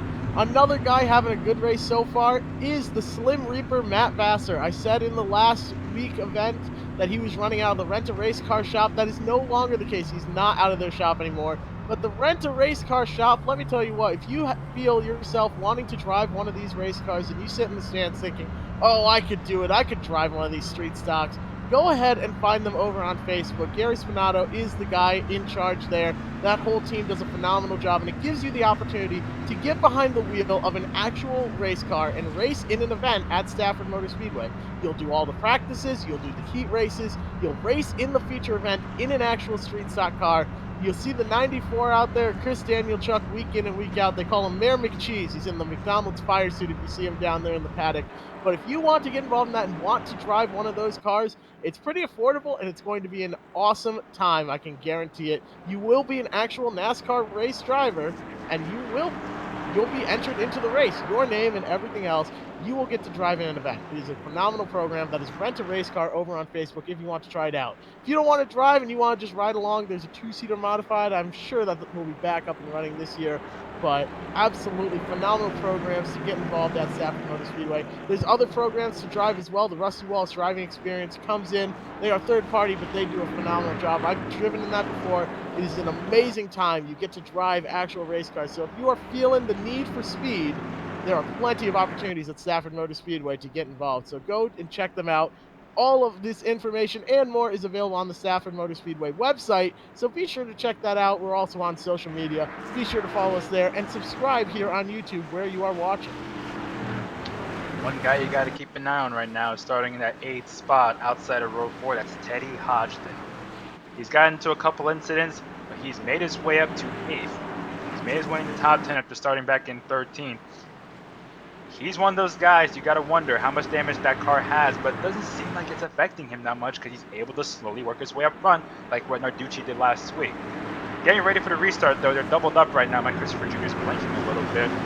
Pace car pulls off. It's Mike Christopher Jr. and Ryan Blanchard on the front rows. The green flag comes out. Mike Christopher Jr. gets the big jump. He will clear the 9 car off of turn 4. Troy Thomas is going to try and look inside of Blanchard for that 2nd spot. The battle behind them is for the 4th position between Dylan Izzo and Matthew Kimball. Exactly what Mike Christopher Jr. wants to see is side-by-side battling for 2nd as Blanchard is stuck on that outside. Troy Tallman, though, got really low on turn entry, and Blanchard is going to have the advantage. He clears Troy Tallman. Dylan Izzo now trying to get to the inside of the 50 car. These guys are battling hard. They are starting to get single file, though, and you need to be on the inside line if you're going to be making passes. Restarts are so critical because these cars are so equal. You want to gain as many positions as possible. Right now, the first battle for position is between Dylan Izzo and Matthew Kimball for the 4th spot. Behind them, Travis Hyder trying to go inside of Kimball as well. Izzo the 4th, Hyder looking for 5th off of turn 2. We got a caution on the track. Yeah, we got a crash. It's Justin Bren and Brad Bubel. Bubel's had some tough luck, and it just got worse. His car is smoking badly. Kyle Johnson also got a piece. George Bissett Jr. might have also gotten some of that wreck. But the 3 main people involved, Bubel, Brent, and Kyle Johnson.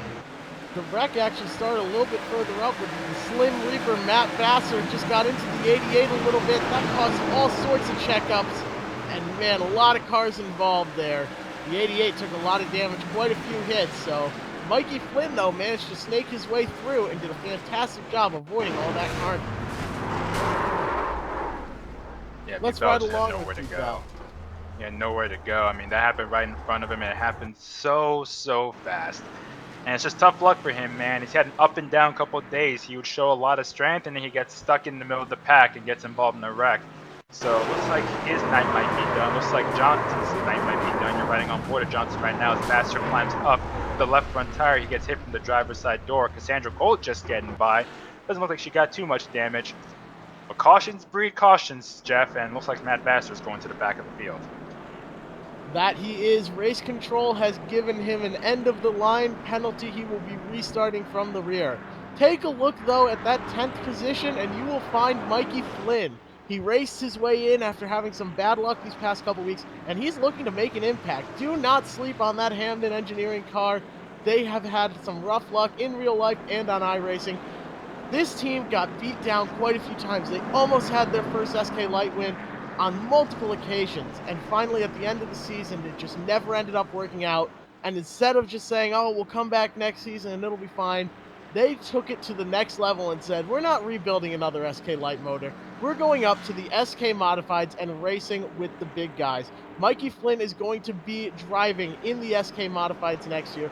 A lot of guys moving up, but he is certainly one to keep an eye on in this race and every Friday night at Stafford Speedway once we're back to the track.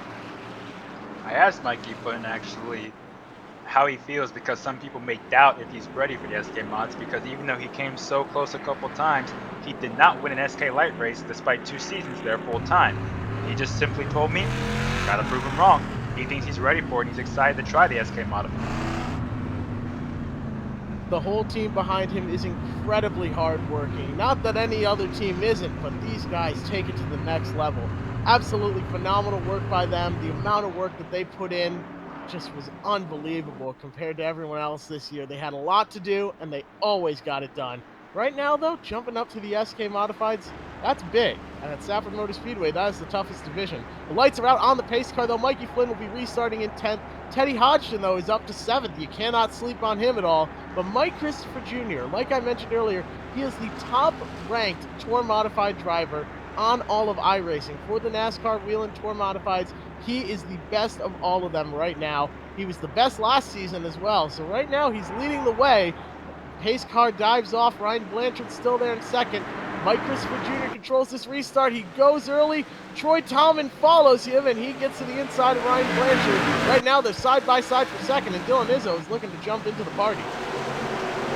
Yeah, the key is Tallman going to be able to clear the 9-car Blanchard for that second spot? He's been unsuccessful the last couple attempts, but he's got it this time. Tallman to second, Dylan Izzo looking inside for third. Tough restart for Blanchard, getting stuck in that outside line. 1 car hit the wall hard off of turn 4, and we got a spin behind them. A couple cars going around. I believe Cassandra Cole is one of them. She spun to the infield grass, but the caution does not come out. We keep it going, and the battle remains up there in the top 5. But right now, Mike Christopher Jr. is pulled away to about 0.4 of a second lead. Teddy Hodgson looked to the inside of Matt Kimball, and right now he could fall to the clutches of Travis Hydar. He holds him off. Right now, Teddy Hodgson is all the way up to 6th. They've got a good battle going on for 9th, though. Brian Narducci is up there. He's battling with that 3-car. Matt Swanson and Mikey Flynn right behind. A lot of strong cars are working their way through. You're riding on board the 3-car Matt Swanson right now, looking back at Brian Narducci. Narducci's starting to go. He's starting to move up quick. You know he's got the car, he's got the skill to do it. Can he try and get the 3-car in turn number 3? Right behind them, Peter Bennett makes an aggressive move on the inside of another car, but holds it back in line. They're single file for the most part up in the top 6-7 cars. But here comes Narducci looking to the inside of Swanson, and he's got the spot. That's 2 very smart and very aggressive drivers right around Matt Swanson, Brian Narducci, and Mikey Flynn. Both of those guys are not afraid to use that road bar and the bars at the front and back. I mean, they're there for a reason, so you might as well use them. Right now, Matt Swanson is sandwiched between that pair, and they are all looking for more, though, but everyone is trying to run down Mike Christopher Jr., who's pulled about 4/10 away from Troy Tallman and is pulling away further. Yeah, there's only 11 laps to go in the race. The laps are going by quick and the field is singled out, so you wonder if there's going to be a late yellow with the way the field is strung out right now. Christopher Jr. has a different guy in the second spot, though, trying to catch up to him, and that's Troy Tallman in the number 2 car. Tallman has slowly made his way towards the front, but does he have a chance to catch up to that black car? If you take a look at the lap times, Mike Christopher Jr. in 18.887, Troy Tallman in 18.924. Mike Christopher Jr. is about half a tenth quicker per lap. Troy Tallman needs to pick up the pace, but a caution is out with 10 to go. Yeah, Ryan Fern has spun out in turn 2. I believe that's why the caution comes out. He gets the car going again. But Ryan Fern does spin it around. His bad luck continues in these Stafford E races, but I guess it took a little bit longer. He just got on the apron and lost it. He caught the apron. We talked about how the apron can de-wedge these cars, and he just spun it all by himself. Now we're going to have the yellow out here with less than 10 to go. It's going to be quite a shootout coming to the end. He actually caught the back bumper of Joseph Island there and gave it a shot and spun it all the way around. Managed to keep that thing out of the wall though, so no harm, no foul. He's got some work to do if he wants to get back up to the front. Last time, the last scoring loop has him in 18th position. Now here we go. We're going to have a few laps to go on this restart. Mike Christopher Jr. has been top-notch getting the jump off of turn 4 every single time. Troy Thomas is going to have to deal with Dylan Izzo for that second spot being on the outside line. Ryan Blanchard, tough luck running second all race. Now he's back to 4th. But looking further back, Teddy Hodgson is up to 6th. Does he have the car? Does he have enough in that 55 car to get up to the front? Narducci recovering from an earlier crash and an end-of-the-line penalty. He's up to 8th. Matt Swanson 9th. Mikey Flynn, after getting caught in a couple accidents, in the top 10. Peter Bennett making his way up to 11th. These are the heavy hitters we talked about that started further in the back. They're slowly making their way to the front, but there's not many laps left. Just 7 to go. I imagine this restart is going to be with about 5 laps left. That sounds about right to me. And remember, these guys, as important as pride and prestige is to every single one of these drivers, that's what they've been racing for these past couple weeks. All Phases Renovations, they've been following along and said, let's make this a little more interesting. They are tonight's official sponsor, and they've put a purse forward of $250 to be split amongst the top 3. The winner, $150 in their pocket. Second place gets $75, and third place, $25. Everybody wants a share of that, but only the top 3 can get it. All Phases Renovations is in southeastern Massachusetts. Go ahead and give Larry a call for all your outdoor construction needs. Patios, pool renovations, outdoor bars and kitchens, decks, pergolas, and more. Go ahead and visit them on Facebook as well, All Phases Renovations, or give them a call for more information at 508-332-6316. Make sure you give that page a like on Facebook. It is All Phases Renovations. They are a huge help to us here tonight, and they put forward a purse to make this racing a whole lot more interesting. And it's going to be very interesting what happens on this restart. Let's give you the lineup here if the car is in the lead lap. Mike Christopher Jr. is the leader. He will choose the inside for the restart. It'll be a 4-lap shootout. Troy Talman in second, Dylan Izzo third, Ryan Blanchard fourth, Matthew Kimball in fifth, Teddy Hodgson sixth, Travis Hyder seventh, Ryan Narducci eighth, Matt Swanson ninth, Mikey Flynn in 10th, Peter Bennett 11th, running in 12th is Kyle Johnson, Matt Basser in 13th, 14th is Jacob Perry after running a top 5 for most of the race. He's kind of fallen back. In 15th is Joe Eiler. We got Cassandra Cole, Ryan Fern, and Tony Membrino. Here we go. Mike Christopher Jr. gets the inside rolling, but Troy Tallman on the outside has got a great run. I don't know if he's going to be able to make it work on that outside as they're fanning out behind. Narducci gets pushed all the way to the outside, but they're side by side for the lead. Dylan Izzo thinks about going 3 wide and thinks better of it. He's going to sit right behind Christopher Jr. and hope the inside line works as well as it has all night. They're side by side for first right now, though, with just a couple laps left. Got trouble in the middle of the pack. We'll see if that brings out the yellow, but right now up front, Mike Christopher Jr. is trying to get the lead from Tommy. He pushes up off of turn 2. They're 3 wide for the lead. Look at the inside. It's Dylan Izzo. Where did he come from? From third to first. He takes the lead. The battles for second as they cross the line to take 2 to go. Mike Christopher Jr. has led every lap up to this one, but he only needs to lead one, the most important one, the last one, and right now he's sitting in third. 2 laps to go. Dylan Izzo started in 5th, coming all the way up to 1st right now. White flag is in the air. Oh my goodness, Dylan Izzo could win it, but Troy Talman is certainly going to have something up his sleeve. What's Troy Talman going to do? You know the bottom shot move in turn 3 is an option. We'll see what now. There's half a lap to go. Talman looks low. Izzo gives room. Talman gets spot from behind by Christopher. They both push up. Christopher's got the lead. Christopher's going to win. Mike Christopher Jr. crosses the line and takes the win. He gave Talman a bump. Talman went up into Izzo, and Mike Jr. ends up in first. Holy smokes. How does that happen? Troy Talman mistimed the move and checked up more than Mike Christopher Jr. was anticipating. And I think Mike Christopher Jr. planned to give him a bump as well. But oh my goodness, Mike Christopher Jr. now pulling it down towards victory lane, but let's take a look at the replay. Wow, Mike Christopher Jr. lost it and got it back. Unreal. This is coming off of turn 2. There's a half a lap to go here. Talman makes the move to the inside. You think he's going to do it, but he backs off. Christopher Jr. gets into the back of Talman, takes out Izzo, and in the end, Mike Christopher Jr. comes out in the first position and gets the win. You knew he was the favorite. He had the chance, led most of the race, but who would have thought that he would have won the race like that? Look at Talman on board with that 2-car, trying to hang on after getting bumped from Christopher, and he ends up getting Dylan Izzo on top of his engine. Wow. We have not heard anything from race control. Looks like it's going to be a racing deal. They're all racing for the finish there. Mike Christopher Jr., man, Troy Talman sent it in and he just checked up a little bit, thinking, oh, I don't want to wreck him. And Mike Christopher Jr. said, to hell with it, I'm going to win $150. Right now, he's the winner in first place, Mike Christopher Jr., $150 thanks to All Phases Renovations. Matthew Kimball is going to score $75 and finish second. Ryan Blanchard raced his way in and a pretty good payday, $25 going through the rest of the grid. Travis Hydar in fourth, Kyle Johnson in fifth, Matt Vassar in sixth, the Slim Reaper that is. The 22 finishes seventh, Cassandra Cole in eighth, Teddy Hodgson in ninth, and Brian Narducci rounds out your top 10. Still trying to talk with race control and see the outcome of that one, but right now Ryan Fern is in 11th, Matt Swanson scored in 12th, Justin Brent comes home 13th, Troy Talman after that last lap excursion is 14th, Dylan Izzo 15th, Joseph Eilert 16th, Peter Bennett 17th, Mikey Flynn 18th, Daniel Kutsu 19th, George Cassett Jr. 20th if we get to these guys who ran into trouble and couldn't finish the race or finished many laps behind.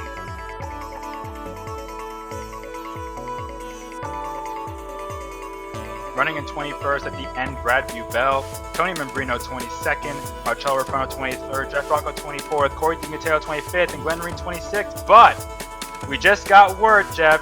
We just got word Mike Christopher Jr. has been penalized for over-aggressive driving. The winner is going to go to Matthew Kimball. Matthew Kimball, who came in from the Wednesday feature race, is going to win tonight.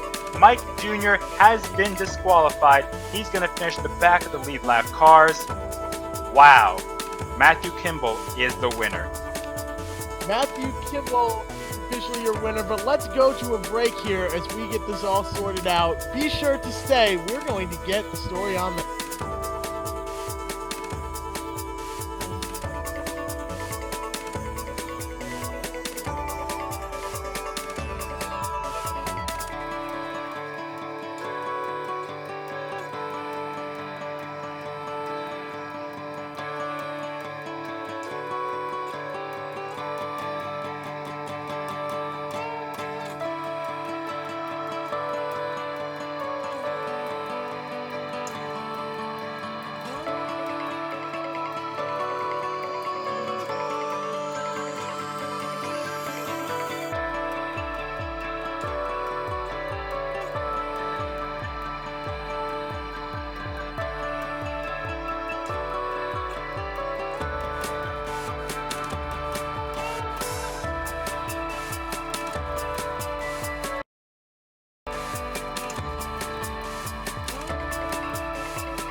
Well, we had an absolutely amazing finish there at the end. Now, race control has laid down the law and said that Mike Christopher Jr. has been disqualified after that for over-aggression. The winner is Matthew Kimball. We have second place Ryan Blanchard here tonight.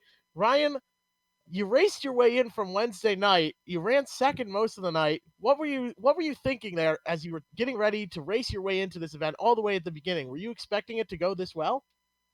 The event went pretty good, and the fans race wasn't as good, but I had a feeling that this race was going to be a lot better, especially with all the zero fast repairs and stuff. I knew we were going to get a good green flag run like we did, and it sucks. We were in second and then got doored up the track into the wall by Tallman, but I'm not gonna I'm not gonna give him any harm for that. It's racing, not gonna do anything. A fantastic run here tonight. You did Wolfpack Motorsports proud, though. Really, all I can say is that was an absolutely phenomenal run here. What were you expecting at the beginning, and then compare that to what you were expecting at the end when it was just one lap to go there? How did you see that from your perspective? From lap one, I just knew I needed to save my tires for the end, and I just wanted to run at Mikey's pace. And then with one to go there, I was just trying to get back in line. I was stuck on the top, and Teddy let me in, coming to the white flag, and I was able to maneuver through that somehow. I have no idea how, but we came home second. That's all I got to be proud of. Who do you have to thank for a second place finish here tonight? First and foremost, I got to thank everyone at the rally point: Chase, Kevin, Tanner, everyone else that's there watching me right now. My mom and dad, Epic Media, Wolfpack Motorsports, Brendan Wilkinson, Teddy Hodgen, John Polio for spotting me after he couldn't make the race, and yeah. Well, congratulations on a second place finish here tonight. You raced your way in on Wednesday, and you did a fantastic job running near the front all night. You're coming home second. The last question that I have for you is, what are you going to do with that $75 from All Phases Renovation? Probably just put it in my bank account for right now and just save it until this quarantine stuff's over. Sounds like a good call. Congratulations on that second place finish here tonight. You ran Maybe a I'll go drink fantastic beer. race. As long as it's from the double hook loud, the double hook bar. There you go. Yeah. Let me ask one quick question to Blanchard before you go. You were dominant during the feature race on Wednesday, getting you to this spot. What does it mean to you to be able to compete against these Stafford regulars and come home P2 at the Feels really good. I've raced Mike and Brian and all them guys before, but to race at Stafford and be good is something to be proud of. They got those guys race there every single week, and just to be on the track is just an honor. iRacing just does a great job. Just giving us everything we need to do. All right. Well, hey, congratulations on P2, and we hope to see you next week. Sounds good. Thank you. That's Ryan Blanchard coming home P2 after the penalty to Mike Christopher Jr. Travis Hardart came in third. We'll see if we can get him to come in here soon. Also trying to get Matthew Kimball, but man, Jeff, last week was pretty dramatic, but it just seems like every week it just gets more and more intense. Absolutely phenomenal racing here tonight. Let's wrap this show up, though, and we will see you again next Friday night. Right now, thank you again to all of our sponsors, All Phases Renovations, for sponsoring this race here tonight. Napa Auto Parts, Dunleavy Truck and Trailer Repair, Mid-State Site Development, Call Before You Dig, Lincoln Technical Institute, Spark Virtual Reality, and Maybury Material Handling. Thank you to the organizers, Stafford Speedway and Paula Root especially, who's been working so hard behind the scenes for us. Thank you to the companies that provide the software and hardware for our broadcast listed here on your screen. Additional thanks to June Lalonde, who provides our wonderful music. See the screen for how to get a hold of more of her great work. And thank you to the team today, Jeff, Bonsa, Sean, and Dougie, all doing a fantastic job here tonight to make this show possible. Be sure to shoot all of them a follow on Twitter to stay up to date. If you'd like to find out more about GSRC, including upcoming races, you can find it at globalsimracingchannel.com, or you can check out our social media on Twitter at GSR Channel, or on Facebook at /Global SimRacing Channel, and Instagram at GSRC_Graham. Don't forget to head on over to the GSRC YouTube page and hit that big red subscribe button as well so that you don't miss a moment on the Global SimRacing channel. Our next race at Stafford Speedway is going to be next Friday night. Make sure you're watching. We saw an absolutely phenomenal race tonight, and we're going to see even more better racing next week. We also have upcoming races for other series listed on the screen, so check those out and mark them down on your calendar. On behalf of everyone here at the Global SimRacing channel and the Root family, good night, everybody.